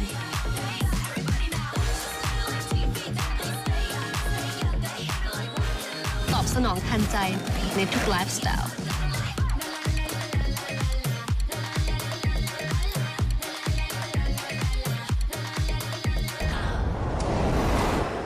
และไม่ว่าคุณจะอยู่ที่ไหนเราจะอยู่กับคุณทุกที่เพื่อการใช้ชีวิตของคนไทยทุกคนเครือข่ายที่ดีที่สุดของคุณจาก AIS 5G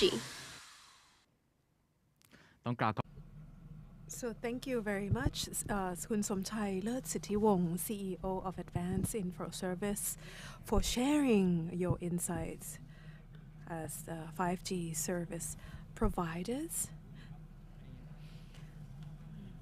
Wow, that was very impressive when he discussed the consumers' behavior towards anywhere, Internet of Behavior and space.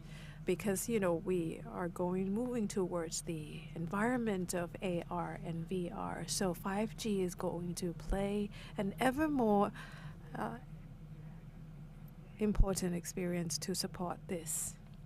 So let's hear from another service provider, the leader of Total Telecommunications and Digital Technology, and leader in Convergence lifestyle. Along with innovation and advanced technology for Thai people to move towards the true digital society. So number one, Asia Pacific, 5 years consecutive years from NPERF, and also an award from 5 Come True with True 5G. So please meet Kun Nattawut Amonwiwat, co-president from True Corporation Company, Public Company Limited, please.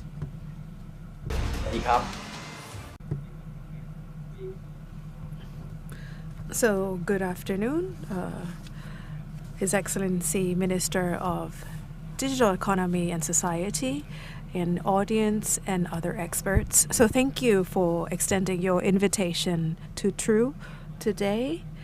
So a lot of people have talked about 5G technology. So now I really want to talk about the value that we bring and the application side of 5G. So 5G has a great presence all over the world right now. And currently it's now live in 49 countries with 84 operators and 540 million people are connected. And Asia is actually leading global 5G and technology with 478 million connections. So 5G is here, definitely. So what can 5G do for us? So I'd like to look at the quick application because COVID-19 has actually transformed and disrupted consumer behavior. Let me give an example in work context. As we are sitting here watching the seminar online, there has been a great disruption to our work and the way because remote working has become new normal. Secondly, COVID-19 has also transformed learning. People with kids or education technology as well. Communication has changed, evidently, or even consumers' behavior in shopping or food delivery.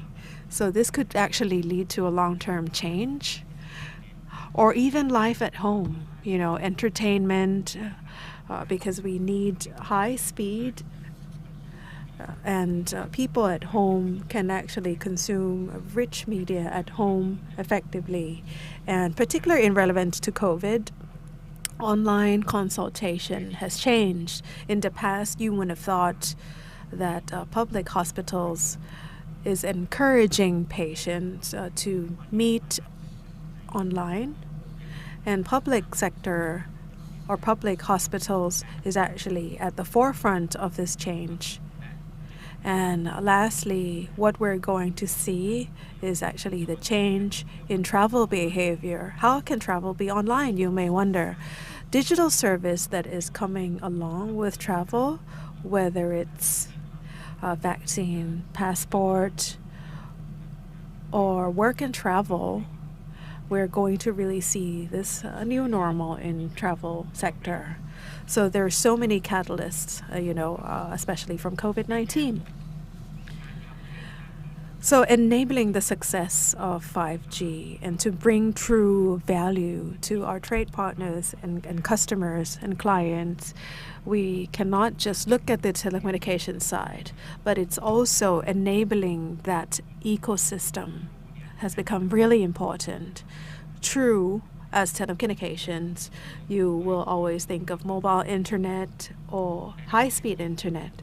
But in reality, in order to yield the optimum result, it needs to be 360 degrees link. Let me give an example from this diagram. From bottom left, starting with mobile service high-speed internet, we have incorporated other aspects into the ecosystem with smart solution, digital entertainment, retail, logistics, delivery, or even commerce, online shopping, as well as media and content, and lastly, finance and payment. I think in the past 3 years, particularly in COVID, payment online has become a new normal for all of us. So I think this healthy ecosystem is going to yield highest value, and True has always been on this path, and 5G is really going to enhance the efficiency of the ecosystem. So it's just not the ecosystem. We are actually open to other networks who are our allies to become in the ecosystem in order to uplift the quality of life of the Thai people. I'd like to give you a simple example. This is actually the True 5G World Tech X.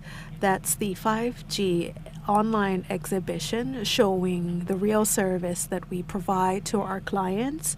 This was actually organized at True Digital Park, Sukhumvit 101. So since the measures have been lifted, I'd like to now invite you to this digital park so you can see the solutions that has actually presented by True. Just a short video here. The first time of True 5G Tech Show, True 5G World Tech X, powering digital exponential world, driving the socio-economic development with the smart connection and network. First time with XR glass virtual glasses. More than 50 solutions across industrial sectors. 35 tech partners from around the world. The technology is here. Come visit True Digital Park. True 5G World Tech X, powering digital digital world. So even if you are students or business owners or just general public, if you're curious what you can do with 5G, please do come visit the True Digital Park. We're open every day. Because innovation at this age of 5G, you can't be alone. So we work on the principle of open innovation with allies and partners from the government, from business partners, from education institutions, and we are really open to startups so they can come and work with us, collaborate with us, and we organize hackathons and business matching. And what we do is we have a lot of our partners, so startups, when they have ideas and new innovation technology addressing various types of pain point, we would enable them to meet with other partners in our business matching. And if we want to try to encourage startups to grow, and we also are open to investment. So I think, a very good ecosystem is actually a tip for Thailand to actually move towards the 5G of the future. Another point that I need to mention is about data. Because with this smart network, what follows is data. And if we use data effectively, it would contribute, because data is considered as new oil. I'd like to propose that IoT is actually how you drill data for that. Why would I say this? So online world, on your left, online is about data. When you enter the internet, when you view something online, when you go through your digital journey, there's so many types of data, clients, users, we can follow them in forms of data. But in physical world, it's not that easy. What's important is how we can use IoT and convert physical world to data. So we work every day with our partners in Alliance to make use of IoT. So once we have, online data and physical world data, once we pull that together and we talk about solutions to our business partners to address their pain points, and by using artificial intelligence and to come up with actionable insights so they can provide the most effective solution for their customers. So this is what I see, that IoT and data is very important, as well as AI, that would really, really help 5G to grow. So let's now go in depth to some industries, because we don't have a lot of time. Maybe I want to talk about retail, health sector, or agriculture, as well as entertainment and home. In health and wellness, so we are actually very focused, because we not only want to showcase, but also we want to improve the quality of care and enable people to have more access. If you're here in Bangkok, you don't see that hardships, but customers, when they want to have access to healthcare, sometimes they are in remote areas, as well as they're in poverty. Sometimes, they are actually queue for days, for hours, and they lose that day to make living. So we want to change that. We want the people to be able to access healthcare, affordable healthcare. So we have released telehealth. But what is special about this? The telehealth is provided for the people, and telehealth for hospitals. And also we have actually tried the 5G to Sirarat Hospital, and we have come up with smart ambulance So once the ambulance have the patient, they can actually use the 5G network and consult with the physician who can be anywhere, and they can actually be treated with best care as soon as they get on the ambulance.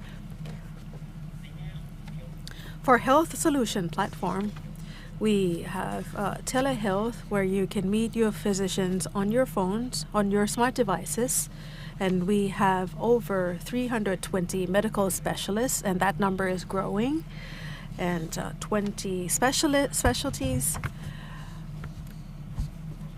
And meeting these physicians or medical personnel online has really benefit and yield a great result as meeting in person. For example, psychiatrist or consultation on domestic violence, or this is actually becoming a new normal way of meeting medical personnel.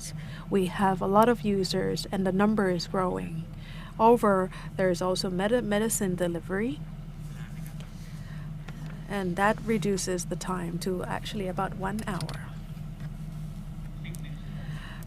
One of the things that we have always believed is that online is not enough, because we need to actually go for O2O health experience.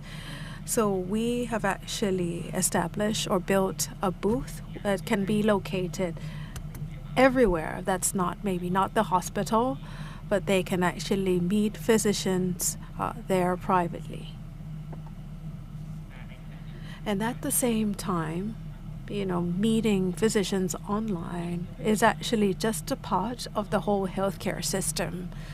So we want to actually look at this problem holistically. So we need to see the whole ecosystem. We link our service with insurance, with hospitals, and we also embark on health food efforts, and we are also open to startups that could operate on our system to enable the business opportunities. And towards the end of my presentation, I'm going to leave my contact information. So if anyone is interested, you can always contact me directly. And I think it's important for us to be able to work and collaborate together to uplift the quality of life of the people. Another industry that's worth talking about is retail industry, because we have a very strong retail service. And in the past, if we haven't tracked by AI, we would never know people who are going through shopping experience and what are their behaviors. So let me give you a simple example. There could be coolers, signage, and kiosks that exist in the store. We would have, store analytics, like here. If you look at this video, if we follow the customers and AI through cloud, through 5G network, we can actually assist our trade partners to realize which shelves needs to be restocked, what product is selling really well, where is their bottleneck in queue system, where is the payment system. We can enhance that whole experience. The application is actually the business know-how that would enable some greater experience and value, to bring value to the customers. And it's just not retail. Bank and insurance and other services could actually help, could benefit from the information that we have. It would actually affect your decision making in deciding which branch to forgo or which branch to close. Our cultural sector is important as well. Cows and Fitbit is there now. We can actually provide return on investment within a year to farmers. So artificial insemination, so we can actually provide them with informed decision-making data. Entertainment, we also work on data about this. Right now, we have 26 million users. We are the largest content online providers with application and box. And once we are in your homes, we are able to provide you with smart services. And we have also converted the house into a smart living with all the sensors. So service real estate, if you're interested, reach out to me. And lastly, we wouldn't able to do this if we don't have the complete ecosystem. We have True IDC, we work with True Digital and True Digital Academy and True Digital Park. So if you want to visit our operation, please visit us. So partnership is very important. If you are interested, you want to partner up, please scan your QR code. I am really open to partner with anyone who may want to discuss on how we collaborate towards better and complete ecosystem so it benefits the Thai people in general. So thank you very much for extending your invitation today. So thank you, Kun Nattawut Amon Viwat, Co-President of True Corporation Public Company Limited, for sharing your insights to 5G as 5G service providers. So as you can see, the great future that 5G can bring. So he talked about the True Digital Park that's located in Sukhumvit 101. That's near my house. So if you have time, since the measure has been lifted, you can always visit True Digital Park and see what solutions True has in store for us.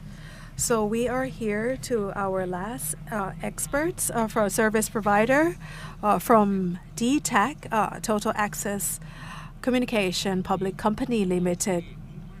So this organization is committed to provide the best solutions in telecommunications, connecting customers, and also enhancing the Thai society. So with this particular trend and use, Dtac will really focus on continuous development of the network with under the concept of D2 Dถึง, and the fastest, providing the latest 5 technology in communication arena. And Dtac is implementing a sustainable ecosystem with global and domestic collaborations to drive Thailand forward and empower the future of 5G. So without further ado, please welcome Kun Charat Mehrotra, Chief Executive Officer from Total Access Communication Public Company Limited. Sawasdee krab. Thank you very much to BangkokPost for having me here. At Dtac, we believe 5G has a very strong potential to enable Thailand's recovery. When it comes to adopting new online tools, Thailand always amazes me. People here are so quick to adopt newer tools, newer solutions, and newer technologies. If you recall, government launched Pautang app about 2 years ago, and it's already been adopted by more than 40 million users.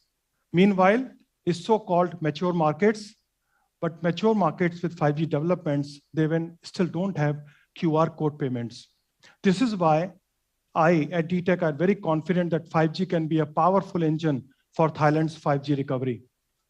But to unlock its potential, we must understand that 5G requires new ways of work, more collaboration, better public and private partnership. 5G builds on 4G because it's more than a network and it's a platform. With 4G, mobile operators and solution providers work independently. But if you look at 5G, the performance is much higher because the network becomes an integral part of the use case. Rather than think of 5G as just another G, it's thus best to think it's as a platform, like I said before. By bringing together computing power, devices, network services, cloud services as one ecosystem, 5G can really supercharge innovation and transformation in Thailand. This is why building 5G use cases are so differential from the earlier systems and technologies. And it's why 5G's biggest value is in its industrial applications like manufacturing. You can see in this study by Omeda, the value of 5G will be created in manufacturing is 3x than the biggest opportunity. To address that opportunity, Dtac is not just focused on the commercial 5G. We operate on 700 megahertz, but also on building use cases within industry partners. And today, I want to share what it takes to build these solutions and to go from 5G showcases to genuine 5G use cases. And what we can call collaborating is for real results. And that's what we are getting into, and that's what we are partnering right now in Thailand. Collaborating for real results requires two things. First, solid use case, and second, expertise to build it. The use cases are where Dtac is calling on all Thai businesses to think very big.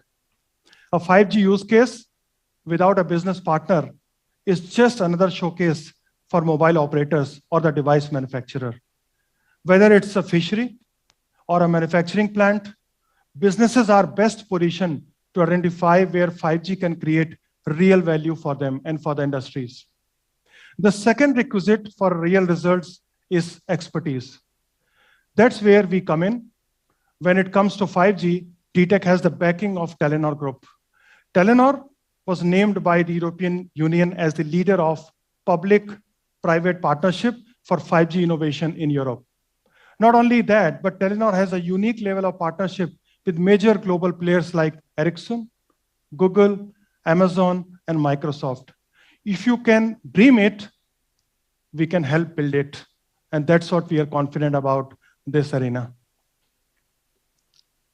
Dtac is already applying this formulae of use cases and deep expertise to build real 5G solution with industry partners and captains. We have worked with ABB on automation, WHA Group on smart water management, SFA on smart energy, and PTT on smart surveillance. We have also built Thailand's first private 5G network, a solution to monitor and analyze COVID-19 risk at Dtac House, and that was in real time, developed in partnership with Amazon Web Services. We at Dtac believe those solutions will be absolutely critical to lifting up the Thai economy from its current condition. 5G can bring shorter delivery time, faster manufacturing, reduced energy cost, which is very much required around the whole globe, not in Thailand per se, or even entirely new products and services. And Dtac is open to anyone who wants to discuss what 5G can do for their businesses, and that's what we are at right now. Among these use cases, I want to zoom in on private networks. Dtac has taken the lead on private networks because they are, in our view, the most exciting thing about 5G. Private networks are where 5G comes fully to life for industrial uses. Firstly, they offer the best guarantee of stable speeds. On public 5G, when everyone is in your neighborhood, it starts to stream 4K video after work, network speeds can be affected. But on a private 5G network, other usages has zero impact to your organization.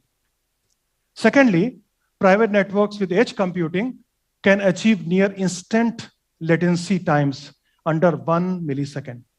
This is particularly critical when large amount of data are used, such as the use cases we developed at Dtac House, where high definition video is analyzed in real time to look for behaviors that could pose a COVID-19 risk. But the greatest benefit of private network is safety as well. Private 5G is a completely airtight environment, making it even safer than commercial 5G, and infinitely more secure than the Wi-Fi which we generally use. Second, just as digital transformation has been accelerated due to COVID-19, so has the risk of cyber attacks, and there are several high-profile hacks in Thailand recently. We see private networks becoming a must for critical services. Number third, due to concerns such as these, Atlas Copco and the Norwegian Defense Forces both choose to build private networks, and they choose Telenor to do it.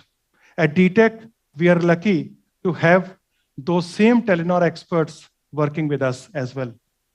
Telenor Connection is a company of Telenor Group for example, manages millions of IoT connections in 18 countries. Yes, 18 countries. And this is further peace of mind that your systems are safe within Dtac 5G private networks. And that's what we are talking about, because this puts things into relevance. But the speed of Thailand's 5G adoption does not just depend on mobile operators. We also have to consider Thailand public and private ecosystem. Right now, Thailand's 5G adoption is happening much more slowly than it did in Korea. In Korea, 5G is 35x faster than average download speeds than in Thailand. Although Thailand was the first in Asia to switch on to 5G, and that's a big thing, thumbs up. But there is now a risk of losing our leadership position. We need to do more. And the first opportunity is to overall regulation and facilitate access to tens of thousands of sites that need to be upgraded to 5G or built from scratch. There is also an opportunity to encourage network sharing to grow 5G coverage even more quickly, faster. Finally, there is the opportunity of the number one 5G band in the world, which is 3,500 megahertz, is still missing from Thailand's 5G portfolio. The 5G private network Telenor built for Atlas Copco, for example, runs on 3,500 megahertz. It is the gold standard for 5G networks globally. That's where the use cases, the devices, the expertise comes into play.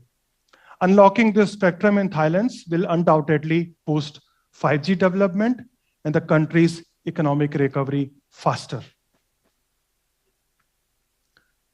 The global economy is in better shape than it was a year ago. I'm sure we all agree. But the Delta variant is now threatening that recovery. Thus, 5G should be considered within the wider context of sustainable development, not just one quarter or 1 year or 2022. The greatest threat to Thailand in next years will not be another pandemic, but extreme weather events brought out by climate change. At Dtac, we are committed to reducing our greenhouse emissions by half within 2030. And 5G, being more energy efficient than 4G, is critical to achieving this target. 5G can be up to 90% more efficient than 4G when it comes to megabits per second /watt. But 5G's greatest potential is an enabler. And 4G can already enable 2.1 billion tons in reduction of greenhouses in a single year. 5G can go much beyond from this number. And Dtac wants to be an enabler for Thai industrial wishing to do this. Thailand's economic recovery is sustainable growth, and its adoption of 5G are very similar in our view. They require vision. They require collaboration between the public and private sectors. If you really want to build 5G partnership to capture real world opportunities, please reach out to Dtac. We are here for Thailand. We are here for you. We really want to be part of this journey. We want to be part of this ecosystem so that we can come back faster in these times.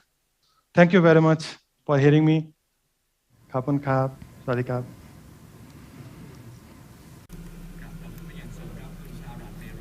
Thank you, Mr. Shah Mehrotra, Chief Executive Officer of Dtac, for sharing yet another very interesting vision. Now that you've heard from the top executives of Huawei, AIS, True, Dtac, just now with the BangkokPost virtual conference, Shaping Tomorrow, Power of 5G and Technology Convergence.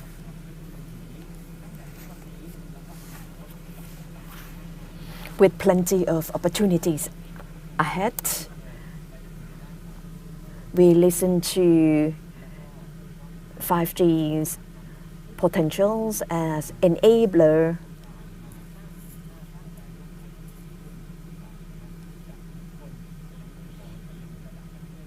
to create value at individual, corporate, at national level. So it's new to me how powerful 5G is and how energy efficient it is.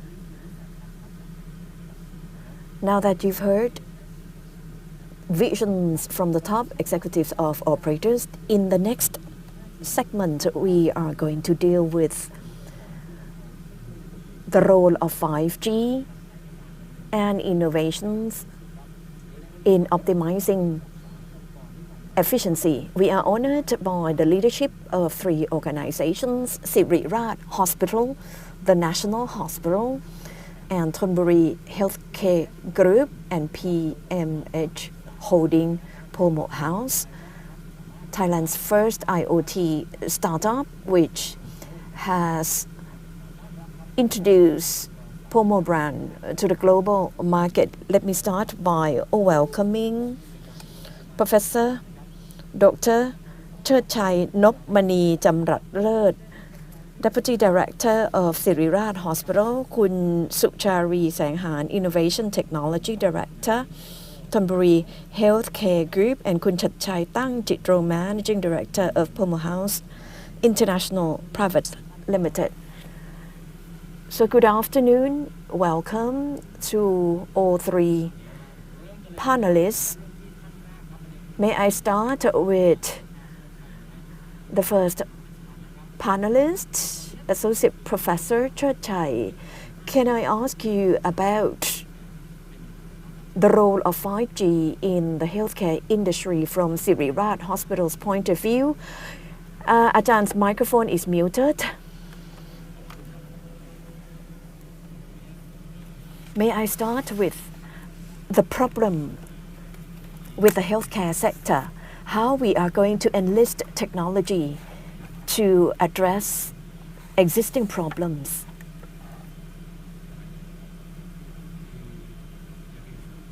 May I show you that 10 years down the road, what critical challenges are, starting with the endemic problem of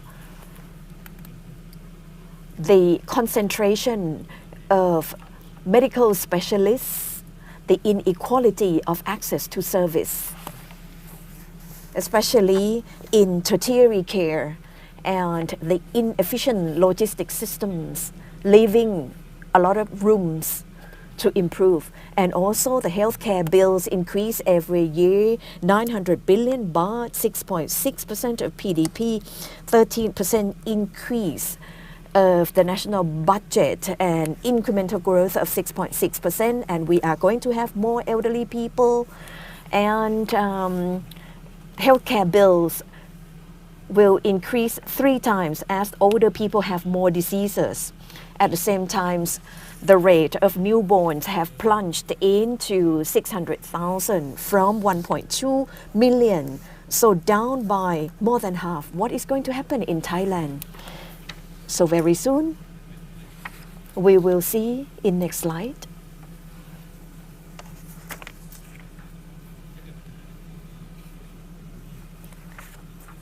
So increasing segments of elderly, so greater demand, whereas supply, we are not so sure whether it can keep up with the bulging demand, especially given the existing congestion inequality.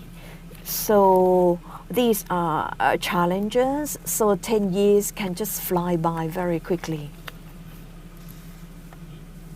Now, we have listened to the previous speakers about disruptive technologies, IoT, AI, robotics, and etc.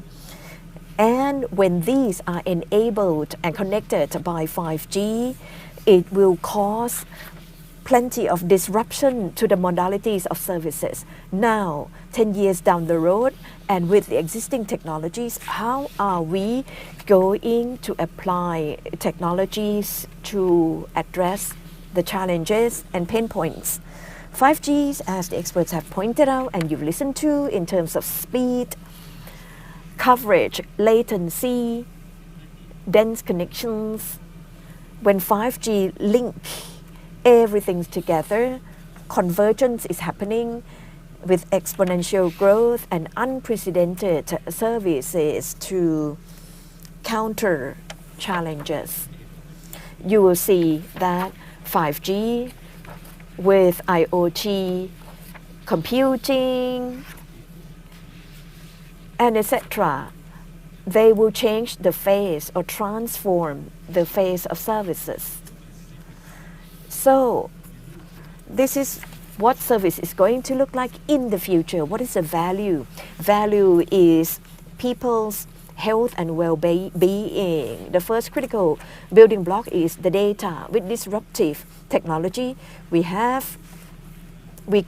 collect vital signs data of patients from their home, what do they eat, how many calories. When we have these data in hand, then we can link them with their genetic profile, so we can predict the diseases that are going to beset these individuals. When we can forecast, we can prevent, and we can accurately treat these people appropriate with their lifestyle behaviors. And these require technology. Now, in terms of access, what do we do to make sure that with data in hand and we can conduct, how can we conduct telemedicine, or what we call healthcare everywhere service? Meaning that at the present you have to come to hospitals, but in the future no need, because the doctors know your sugar level, your pulse, your pressures. The prescription will be more effective, resulting in healthcare everywhere. Now we are discussing the fact that now you go to when's your last time visiting a bank's counter? I think maybe a couple of years' time, the diabetic people may try hard to recall the last time they visit hospital, because maybe they would meet the doctor face to face once a year, and the rest of times tele or remote consulting, unless emergency or surgery.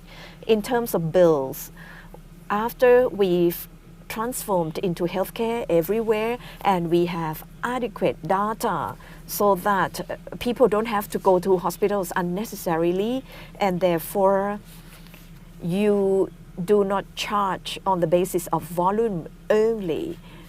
It's going to be value-based fees. So any service at all that delivers value to the patients can be disbursed, be it from the national health insurance or from insurance companies. So if the design is as such, it will reduce congestion, it will allow equipments and platforms to enable doctors to work. AI will read X-ray films and etc. And therefore maybe one doctor that can treat 10 patients per day, they can do more.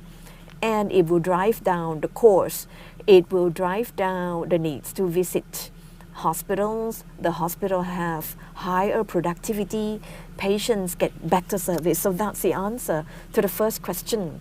How 5G and disruptive technology will determine the design of healthcare in the future. So that's the first round for me. So thank you, Professor Churchai. Very clear answer. 5G and technology, healthcare everywhere, coming to you soon. And the example you cited about the last visit to the bank's counter, now you can use mobile phone to do everything, and very soon you can do the same for healthcare services. May I ask Ajahn Churchai that Sirirat received an award for most innovative 5G trial in Asia Pacific from Communique Asia 2020. with the convergence of 5G cloud AI to diagnose COVID-19. Can you share with us how this was made possible and what transpired after that? Because Siriraj Hospital has presented the 5G Smart Hospital to the National 5G Committee chaired by the Prime Minister.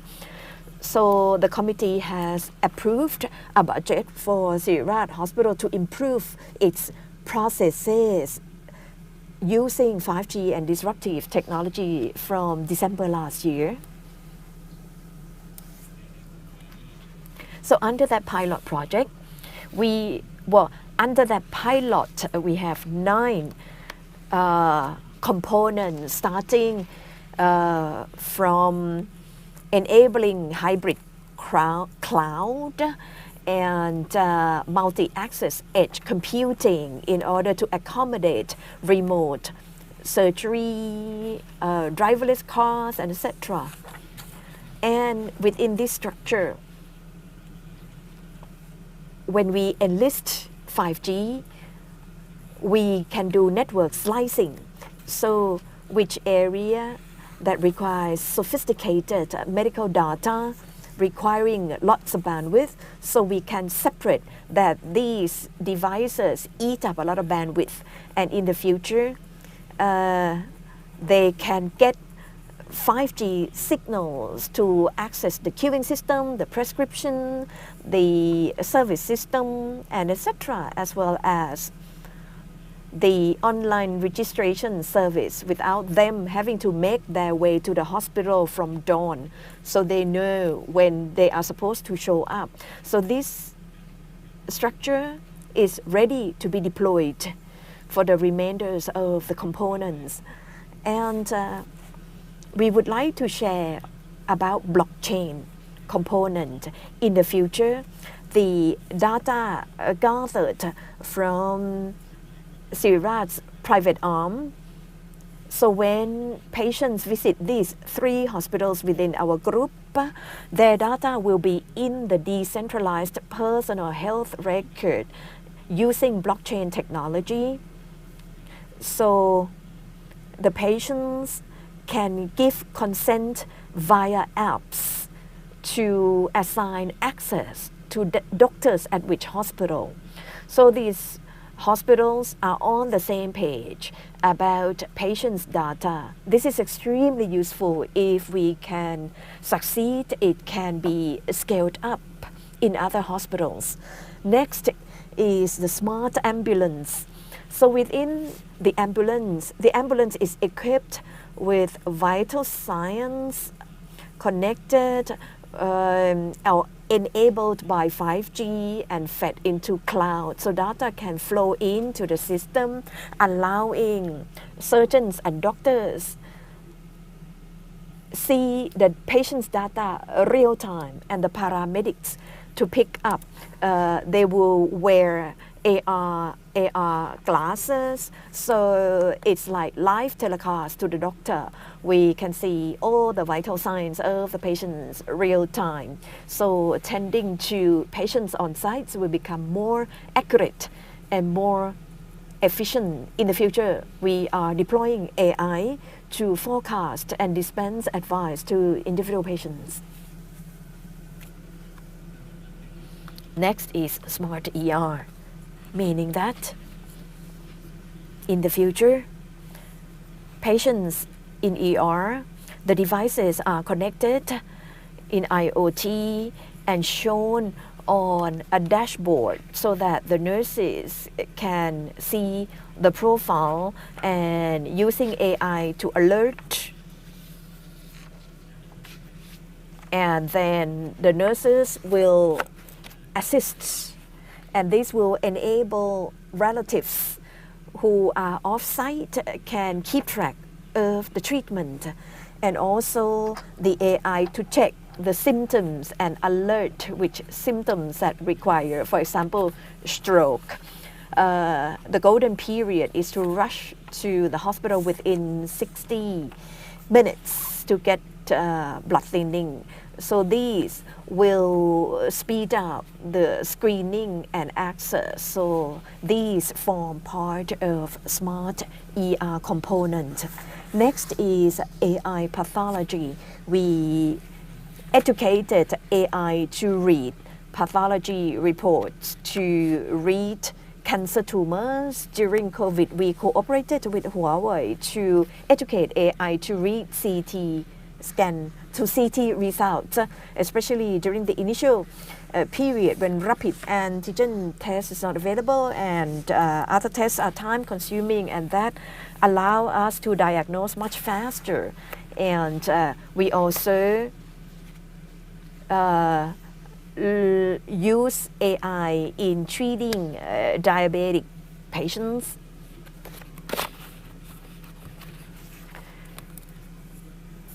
In order to screen critical cases. So these improve the efficiency and coverage of treatment. Next is diabetes. So we are developing apps. Normally, the sugar level is measured once every 2 months. Now it can do every 24 hours or nano. So without the patients knowing it, those data will be collected and entered into the cloud. And then all these apps and devices will calculate, report, track all the vital signs, what they eat, how many calories, and with this data, we train the AI that with figures like this, how we are going to advise the patients. So these will keep the patient's health on track. And when the patient shows up, we have a profile of the previous 2 months, what intakes and behavior, and how we are going to adjust the medication. So these can reduce hospital visits significantly because we can conduct teleconsultations with the patients with the confidence of the patients and also making it easier for the doctor. Furthermore, we also do the unmanned vehicle, meaning that with 5G, this is a driverless car. It has to be smart to avoid people. So we experimented. It is very efficient. Our concern is people bumping into that car. So we use that vehicle to do logistics delivery. So we use AI to predict the medicine stock. For example, on Monday, which doctor is doing round and the patients, the medication, so we can predict the medication dispensation very efficiently, and this will improve inventory management for medicine. We have piloted it and we have found out the accuracy rate is 90%. So the red is actual, the green is forecast. You see that they are so close. So we are piloting and upscaling it throughout the hospital. It will segue very well with the unmanned smart car to improve the efficiency of service. So in conclusion, I would like to share a video with you so that you can picture the results of the Smart Hospital project as funded by the National 5G Committee. So please enjoy the video. Siri Raj, a world-class 5G hospital, 5G smart ambulance, consisting of solutions enabling real-time consultation and medic aid with the help of 5G. Blockchain-based personal health record to access patients' data and document symptoms. 5G Smart ER, 5G enabled, which will monitor vital signs and alert doctors and nurses on a real-time basis.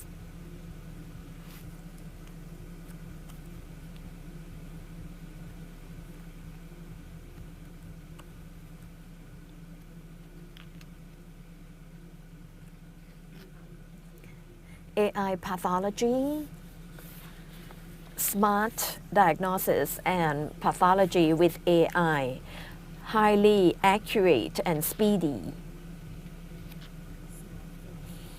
Smart pharmacy inventory management, checking inventory, helping to manage inventory accurately.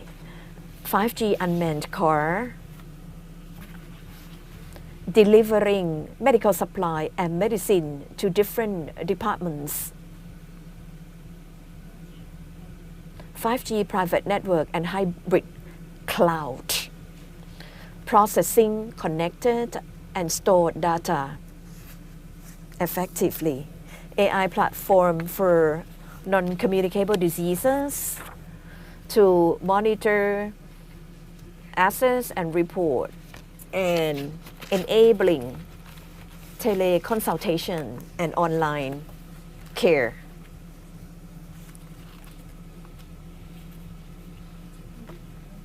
"5G technology will facilitate the work of doctors and enhance treatments to be more effective, enabling Siriraj to become world-class 5G smart hospital."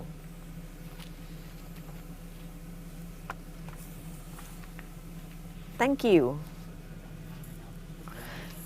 Thank you, Ajahn Cherchai, for showing us how 5G has enabled medicine, treatment, and well-being. One more question, because Siriraj is chosen one of the pilot projects. Can you share with us the future plan on transformation of Thailand's healthcare as enabled by 5G and technology?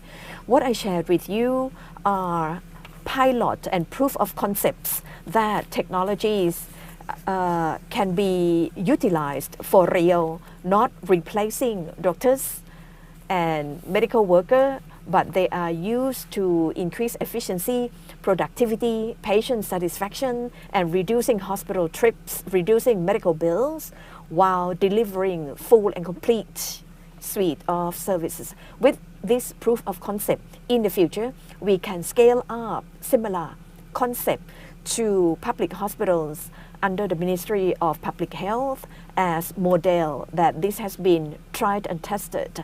So that's the direction for Siriraj to scale this up to the benefits.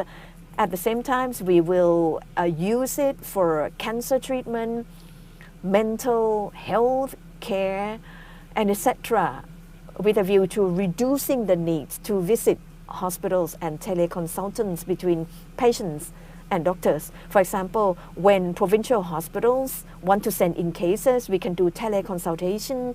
They can transmit the data for us to do initial screening to determine which cases have to be physically sent in, not just wheeling in without knowing what lies ahead. But we just want to make sure that nobody visits the hospital unnecessarily, and developing AIs to help in various aspects. And it will be the node to link with other actors in the ecosystem to come up with innovations for which we cannot afford. So whatever we can generate and develop on our own, we will do. Thank you, Ajahn Cherchai. I would like to ask Kun Suchari.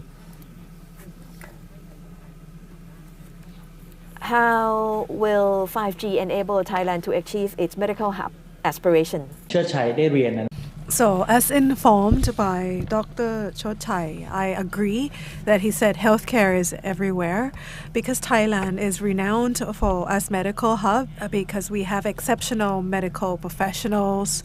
Physicians is highly recognized globally, as well as cost, very reasonable in Thailand.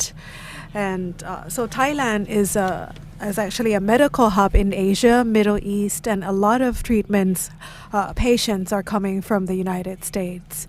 But the question is 5G strengthening Thailand as a medical hub is something to be discussed. So let me have my first slide. So to become a robust medical hub, I think it's about the following up with cases. So once the patients come in from treatment, when they return to their country, how do we conduct efficient follow-up and monitoring of these patients? So as mentioned by Dr. Chochai, as we have 5G, it comes with technology, IOMT, Internet of Medical Things. So Thonburi is implementing medical device to invest in medical tracking. So IOMT can be used to monitor status of patients who have returned home after their treatment. We can continue to monitor them, and after we have those information, we can follow up and conduct preventive health care. So Thonburi, we are using artificial intelligence to analyze information from remote monitoring and tracking solutions from IOMT and follow up their symptoms and implement preventive health care.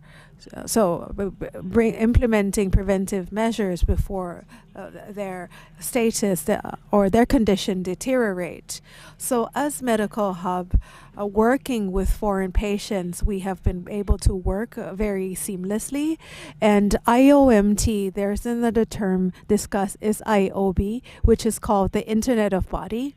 And in the future, nanotechnology, there'll be sensors that can be implanted on the body, and these sensors can actually transmit information through 5G network to the database. And the word healthcare everywhere, where we installed sensors anywhere, so all the information can go through the network and will actually be data driven, coming in as data, and our AI can analyze that. And part of becoming the medical hub is being able to deliver that virtual health center. So Thonburi Group, we have the center called surgical center for diabetic patients. Most of our patients are from the Middle East. So with the 5G network, so once we conduct that surgery through telemedicine, and for their family can actually monitor the procedure, but that's being conducted privately between the patient and the family only. And telemedicine will enable us to follow up symptoms. And Thonburi have already rolled out the telemedicine. And lastly, I want to promote this. As mentioned by Dr. Chochai, he mentioned smart ambulance or emergency consultation. Thonburi Group, we see that emergency consultation we can provide to patients and customers wherever they are. We have our physicians to access the platform and provide those consultations here in Thailand and abroad. And for smart ambulance, once it's picking up emergency patients, we can enable our healthcare professionals to give teleconsultations and diagnose their symptoms before they arrive at the hospital. So from these three aspects, this would actually enable Thailand to be to have a robust become a robust medical hub, be competitive, and enable healthcare everywhere, as mentioned by Dr. Churchai. Wow, thank you, Kun Suchari. Maybe I can ask Kun Churchai. Can you please maybe share about the whole digital yacht quarantine, the first ever of its kind in Thailand, using the 5G technology? What are the results from that? คุณชัดชัยครับรบกวนเปิดไมค์เล็กน้อยครับขอบพระคุณครับ ครับผมได้ยินไหมครับ ได้ยิน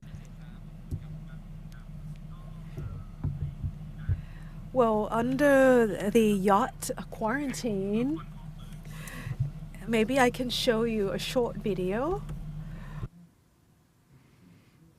สักครู่นะครับ ครับผมครับ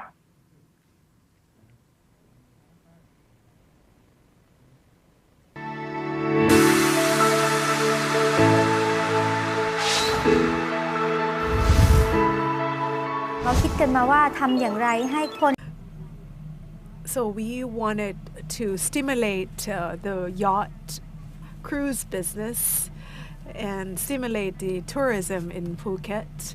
So we have initiated this yacht isolation. So we established FOLO. So that's the safety management in all the travel in the sea. So Outboard, we are the commissioned company implementing the yacht quarantine. So the Pomo smartwatch, so FOLO will be informed by the agent of how many customers will come in, and then we'll provide wristbands that can be connected to the NB-IoT of AIS as to when they arrive. Then we will have physicians who will conduct all the tests and will give them wristbands, and they have to be wearing that wristband all the time. And then we also have the back office to monitor all the information and indicating where they are they, docked in the place that they're supposed to be. And after they finish their quarantine, all the information can be analyzed as to and come up with their risk score, and if they have and what are their vital signs. So my impression, I was really impressed with connecting with the AIS network because we are here in Outboard, coming out from the mainland. AIS had the strongest signal, and that covers the whole area of Phang Nga Bay. So we are confident in AIS, and we partnered with AIS with this yacht quarantine initiative. And all the information that were gathered were be able to submit to the local authorities and the Thai authorities. And we have been implementing this for 2 months. And the tourists were very happy being quarantined on the yachts. So we wanted to scale up this particular project.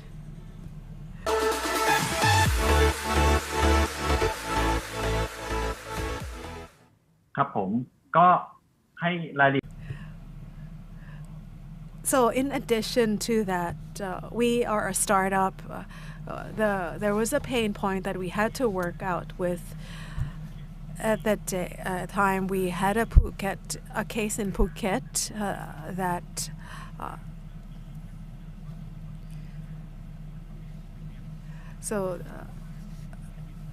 there was about 20 or 30 yachts, but there was no standard operating procedure to handle that. So we went into the area and worked with our partners and the team that was overseeing the yacht operation. So we collected some data and identified the pain points, and we came back with the solution. So it was quite easy. We tried to use one data and brought it to the other data and conduct the analytics, because doctors or physicians can't go to all the yachts, right, every day. So it's a waste of resources.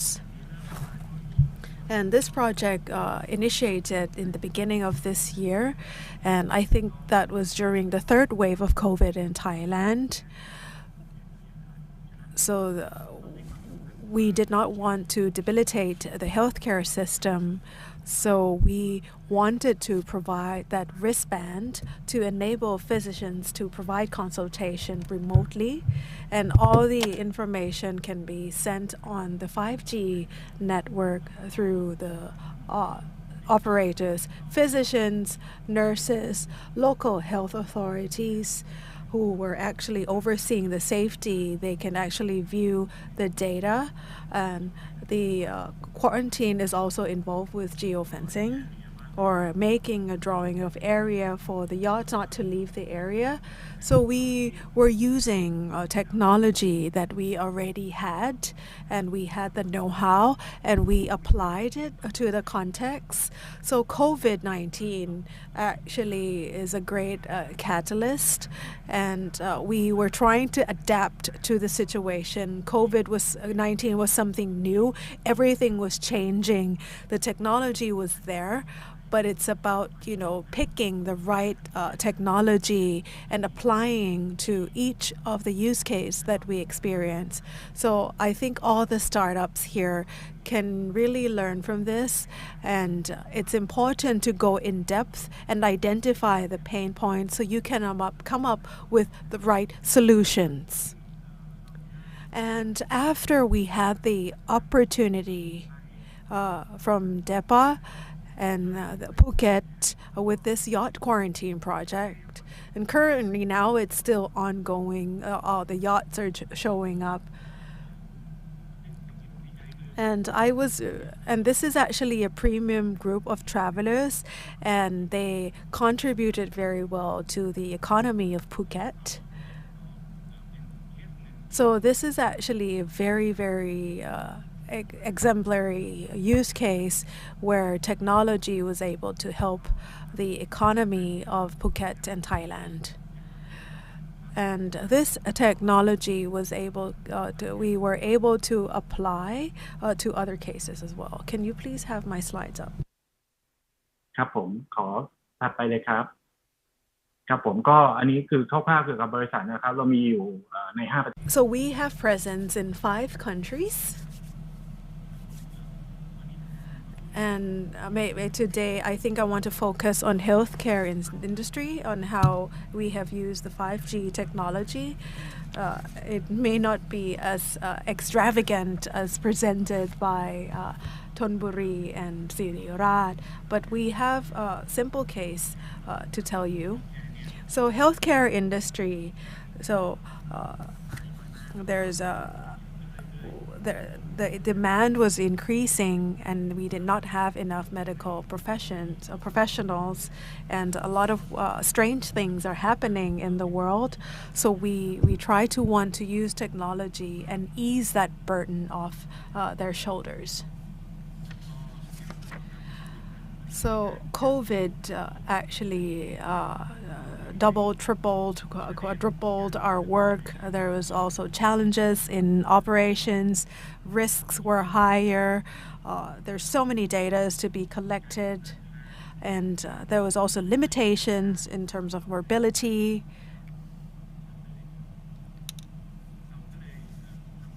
So we figured out a solution called Spaced Tracks solution. And we were trying to ease that burden on the paperwork of these nurses and medical professionals.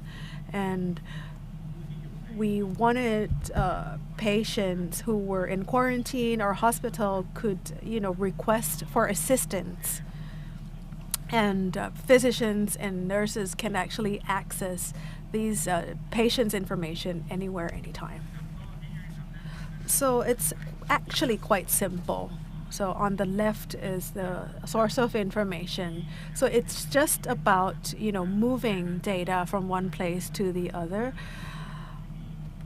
So we had 2 types of equipment.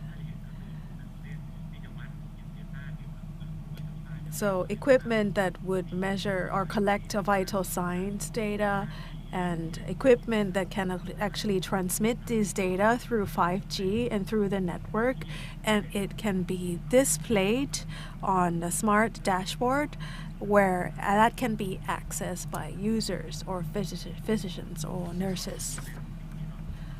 So this is what we have developed, and it's currently being used right now. So the basic principle, IoT devices, is based on collecting information, geofencing, location tracking. So data will go into the cloud without having to collect that in individual record. It can directly go in as digital information and recorded in digital format. So that's ease up the paperwork. Nurses particularly will not have to go through all the document and paper.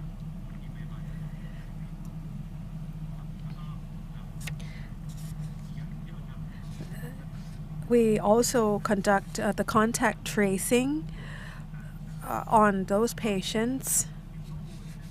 And data was also collected about their medical records and health data. So these are some of the devices that is being used. And it is connected with devices that is connected to the 5G and the network.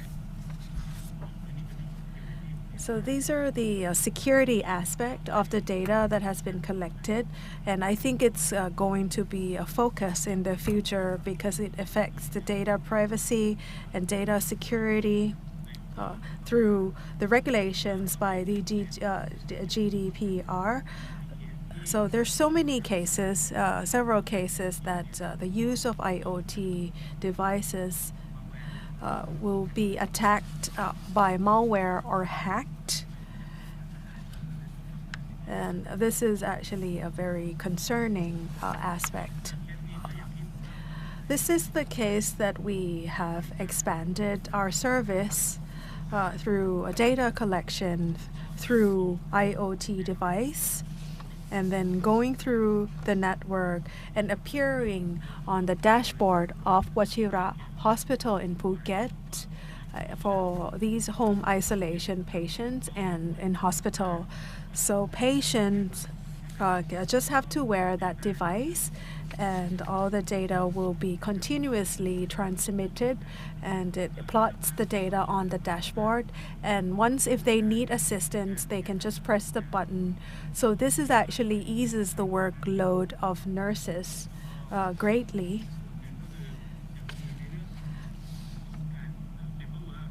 And currently now, paperwork and document, nurses will not have to document that for the physicians anymore.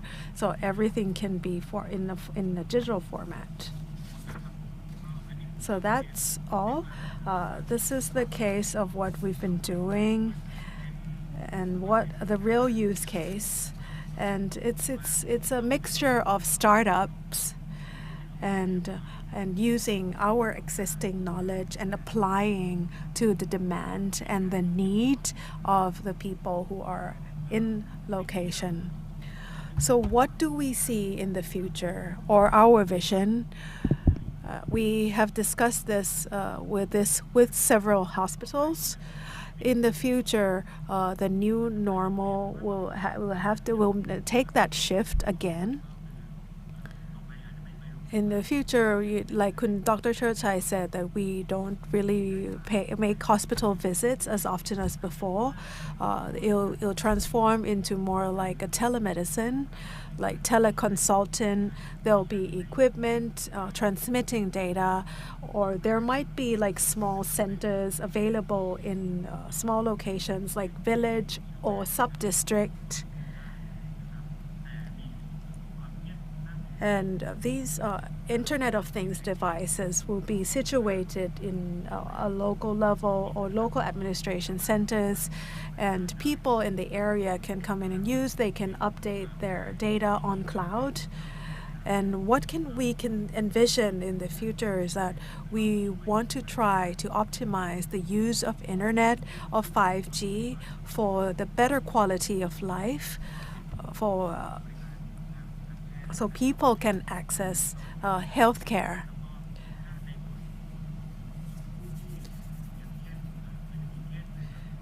And another example is that in village with jurisdicted office, there could be a simple booth or centers which is actually centralized, and people living in the area can actually plug in their vital signs and information, and they can actually set up appointment for teleconsultation, and that can be regularly updated. So that's about the information from us, and that's our vision. ใหญ่มากๆนะครับฟังเมื่อสักครู่ Thank you, Kun Chachai. Brilliant. Plenty of opportunities ahead for 5G and tech. For example, the yacht quarantine in Phuket. It makes life better for everybody. Medical personnel who are still short-handed, or clients who can be tracked via wearables. Can I ask Kun Suchari of Thonburi Healthcare Group, how has the group invested the 5G technology and the use? May I just pick up from the point raised by Kun Chachai? The various technology platforms have made possible many things that were not possible before. For example, the wristband wearables, tracking devices we have adapted for use at the peak of the pandemic. For example, earlier this year, there's the World Badminton Tournament in Thailand. We are going to have athletes from the rest of the world. How do we make sure that the athletes stay in the camp and hold the tournament risk-free? So we have enlisted tech such as wristband, mobile applications to track those athletes the moment they step out of the plane to the hotel, to the competition site. So we've done what Kun Chachai said, geofencing. Anybody straying off the quarantine area, they will be disqualified. So we strictly implemented this with the help of technology to ensure that the tournament happened safely at the peak of the pandemic. Now, in terms of use case and our highlight in the pandemic, we all know in Thailand that we are short of hospital beds, ordinary beds or ICU beds were not enough to meet the number of patients, and also shortages of nurses and medical personnel, and therefore the whole healthcare sector sought to increase their capacity to save lives. From Thonburi Healthcare Group, we increased the number of beds totaling 3,000, consisting of 11 hospitals and 3 field hospitals and 500 community isolation systems and 300 ICU beds. Without cutting-edge technology, we would not be able to populate the sector with these many hospitals and beds. Can I go back to the COVID response training center slide?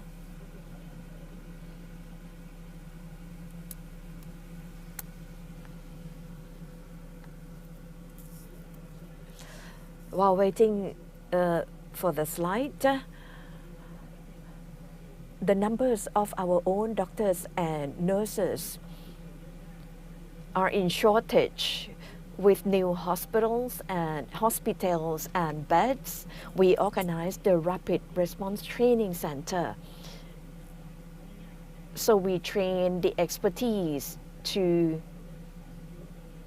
the aircrew, the steward and stewardesses who were unemployed during COVID-19, but they have service mind and voluntary spirit. So we train them on the basic technologies to monitor and care using, enabling them to read simple data so that they can help relieve the burden of care in hospitals. So we use technology to empower the people at the peak of the pandemic. This is the training center where we train the stewardesses. They come in to attend the training, how to care for patients in our hospitals as well as in community isolation.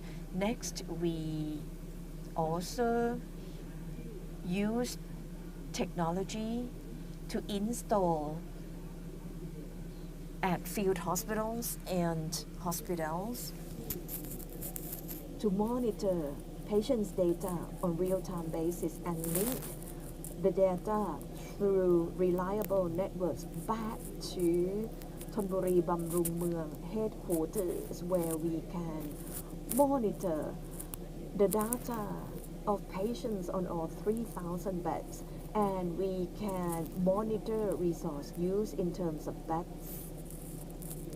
So how we can make 3,000 beds available within 3 days?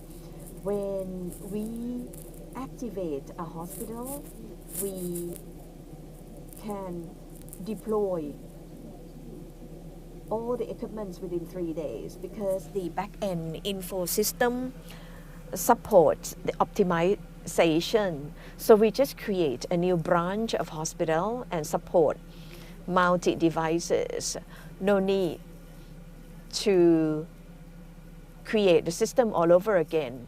So our system, the network of hospitals, isolation, we can complete it within a couple of days without adequate and excellent technologies. We would not have been able to achieve what we have achieved.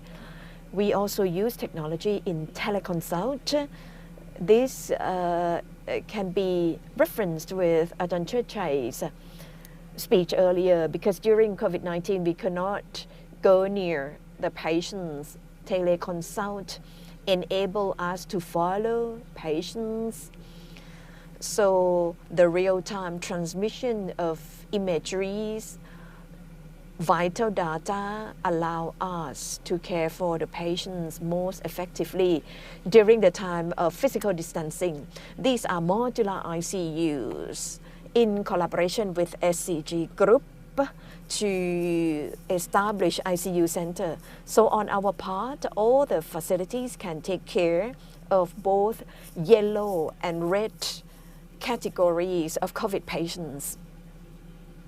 So these are the 21 facilities and 3,000 beds that Thonburi Healthcare Group deploy to support. So briefly, we have harnessed technology to ride through the COVID-19 crisis to resolve manpower shortage. We use technology to empower people to substitute short-handed medical personnel. We use 5G, high-speed internet, and etc. to tap into, to access data from hospitals and transmit back to the center so that our doctors can closely monitor patients. Finally, we use both software, hardware, mobile apps to the full to do HIH, multi-organization,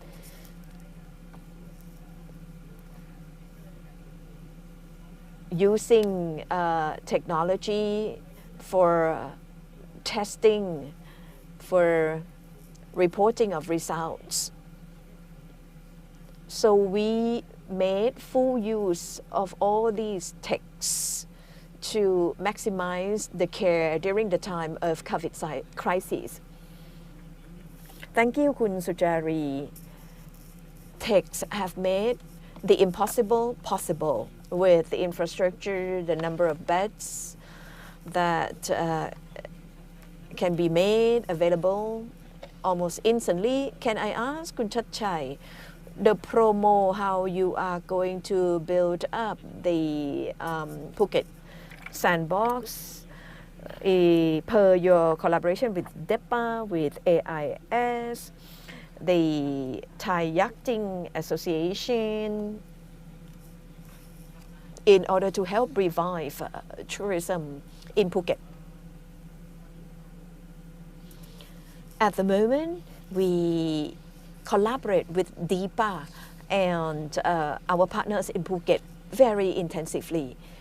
So, as I said, we build upon what we have and then apply them in multiple vertical industries. I just shared the collaboration with hospitals, how to reduce the workload of medical personnel managing hospitals and home isolation. So that enabled the team to contain and control the pandemic.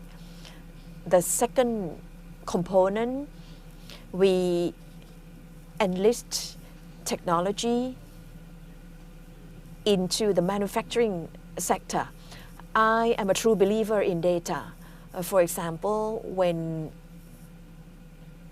this factory we are working with, there are about 500 workers. So we work with the operation, and we have to keep safe distance of 2 meters.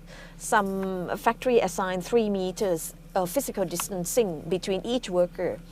So when the device will alert on the breach of proximity, and the data would be stored, and the data analytics people, actually AI machines, when they found one person who is infected, so it would do the mapping of the impacts of, say, 1 or 2 infected workers. For example, this is red or yellow, so they have 50 out of 600 infected.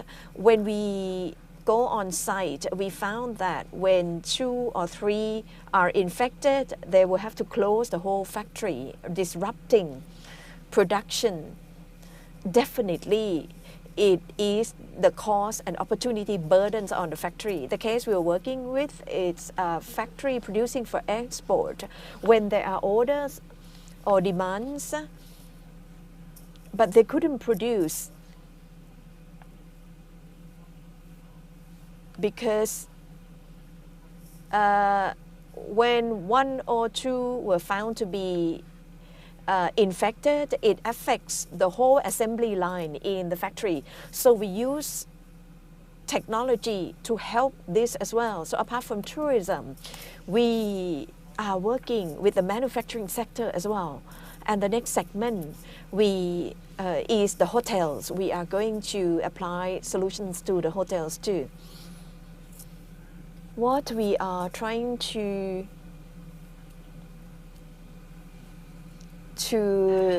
work with partners in the provinces is to restore confidence of residents, of travelers.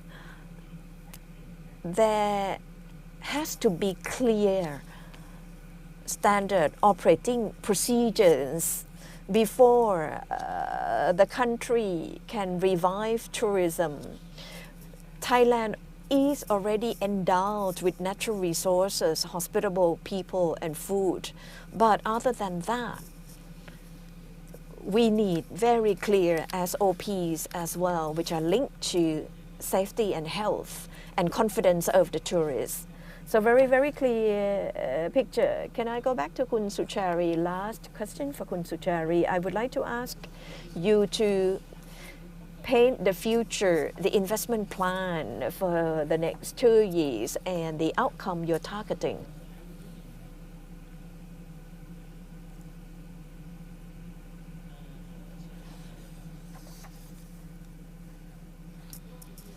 Last year, we spoke at the Bangkok Post forum about digital healthcare disruption technology. As you see on the left of the screen, Ajahn Dtac shared just now about technologies that are going to disrupt the healthcare. So this year, we are not sitting idle. Before we are disrupted by technology, we disrupt the technology first through health platforms, robotic process automation, business intelligence. We have inaugurated almost all and we are using it. But on the basis of 4P strategy, first personalization, which is reference to what Kun Dtac just said, wearable devices. Personalization means collecting individual users' data or patients, not just collecting upon inspection, but monitoring, tracking in order to acquire big data, to undergo analytics AI, to generate prediction about risks, symptoms, diseases, and once prediction is there, then we get our doctors to undertake prevention or targeting prevention with platforms and technologies to answer the first 3 Ps. It will bring about consistent participation, meaning that stakeholders in the whole ecosystem joining hand. So mutual participation amongst practitioners, patients, and participation. So 2 years, the next 2 years, our investment in technology, we shall focus on these 4 Ps. Using the disruptive technology on the left, this slide may show a clearer picture. The status quo, we have hospitals within our group, multiple hospitals. All the hospitals have their own core system. Their HIS systems, we use multiple brands within the group, and then there are applications for different branches, their proprietary apps. And so these data are not aggregated. So for example, a patient goes to one branch, but their data are not shared. So we are doing data warehousing to standardize patients' data of hospitals within the group. And then we are going to create digital health platform, pooling data. We call this health information exchange. So that's a layer where we are going to share patients' data on a health platform using blockchain or proprietary tech. And this will enable us to connect with next in line technologies, all connected to wearable devices, or connected with various other medical devices.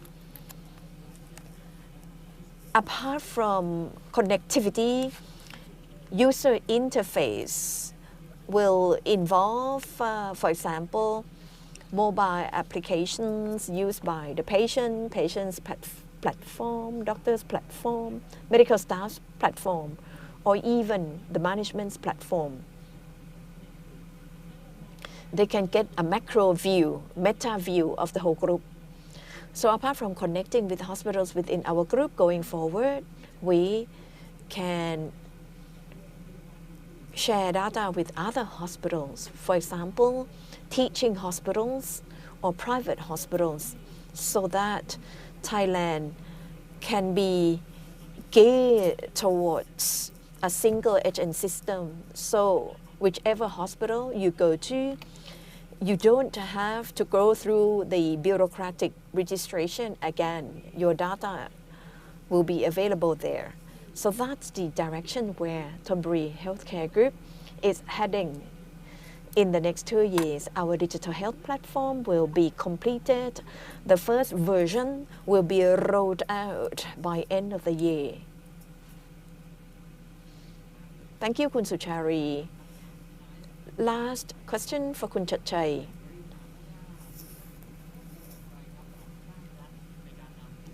What would you like to propose to the state sector to make sure that technology benefits tourism business and reduces risk for the people? Technologies are there, available. Solution providers, startups, actors, and etc. As Dr. Chatchai presented for Sirirat Hospital, that's really cutting edge and it is realistic. And in terms of support from the state agencies, first, regulatory support. There still exists regulations that are red tape, delaying approval. You cannot keep up with the rest of the world. The world is already disrupted. So we are talking monthly updates of COVID situation. Nobody knows. If tomorrow there's outbreak again, nobody knows how we're going to live next month. The sooner we enlist the use of technology, there is nothing right or wrong about technology. We can do trials and errors. But we won't know if we don't start trying, if we can change certain regulations to speed things up and enable works of the private sector. For example, hotels, piers, schools, they are very eager in Phuket. There is a sizable population of long stay visitors with their children, but schools remain closed for lack of clarity. If I am a hotel owner, a school owner, they wouldn't invest, or they may not have the investment capital. So the supports to enable use of technology in many aspects.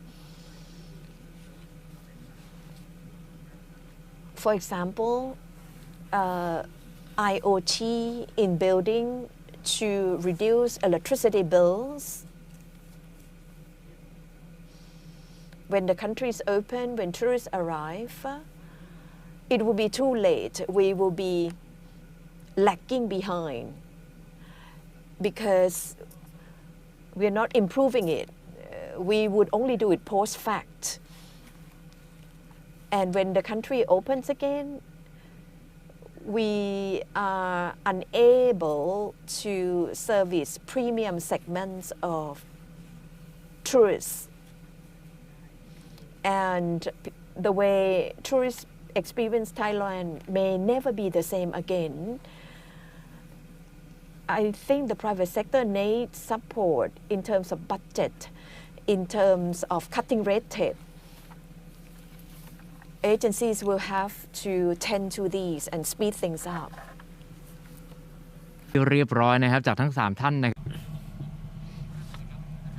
So thank you very much, Associate Professor Cherchai, Kun Suchari, and Kun Chatchai.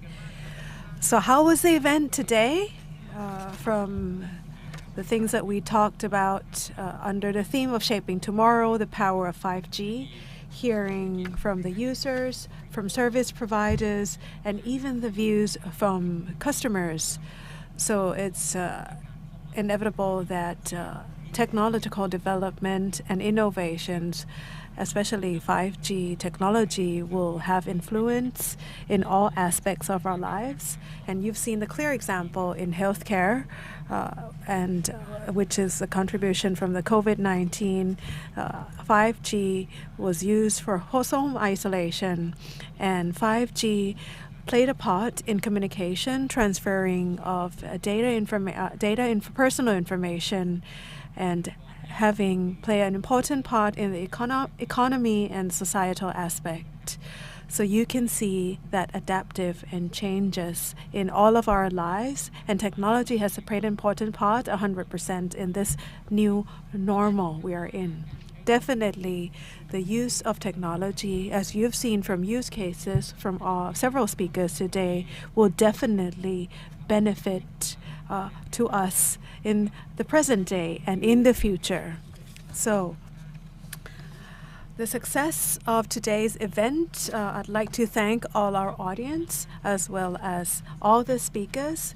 First, the Minister of Digital Economy and Society, His Excellency Chaywuthana Nakamanusorn, and also thank you Kun Abel Teng from Huawei, CEO, Kun Somchai Lersithi-Wong, CEO from Advanced Info Service, Kun Nathamut Amon Viwat, Co-President, True Cooperation, and Mr. Sharat Mehrotra, CEO from Total Access Communication, and Associate Professor Chai Nopmani Jamrat, Deputy Director from Sirurat Hospital, and Kun Surishan, Innovation Technology Director from Thonburi Healthcare Group, and last but not least, Managing Director, Promo House International. On behalf of Bangkok Post, thank you for all our supporters, Bangkok Post, Huawei Technology Thailand, AIS 5G, Thonburi Healthcare Group, taking care all you through your life through 5G. And thank you all our audience who are participating, logging in today. So it just not end here. Next Thursday, on the 7th of October, Bangkok Post Public Company Limited have another interesting virtual conference for you, and that marks the 75 years anniversary of Bangkok Post. Resilient Thailand, way to bounce back. And we are honored to invite Supatharapong Thanvichai, the Deputy Prime Minister and Minister of Energy, who is going to chair and open for us. So please view us on the event on Facebook and Bangkok Post, and always keep updated with all interesting contents through online official Bangkok Post. I give you the line QR code right now. Always keep updated with updated information and news from Bangkok Post. So that's the end of today. Thank you very much for being here with us at Bangkok Post Virtual Conference 2020, Shaping Tomorrow, Power 5G and Technology Convergence. Please take care, stay healthy, stay safe, stay away from COVID-19. Goodbye.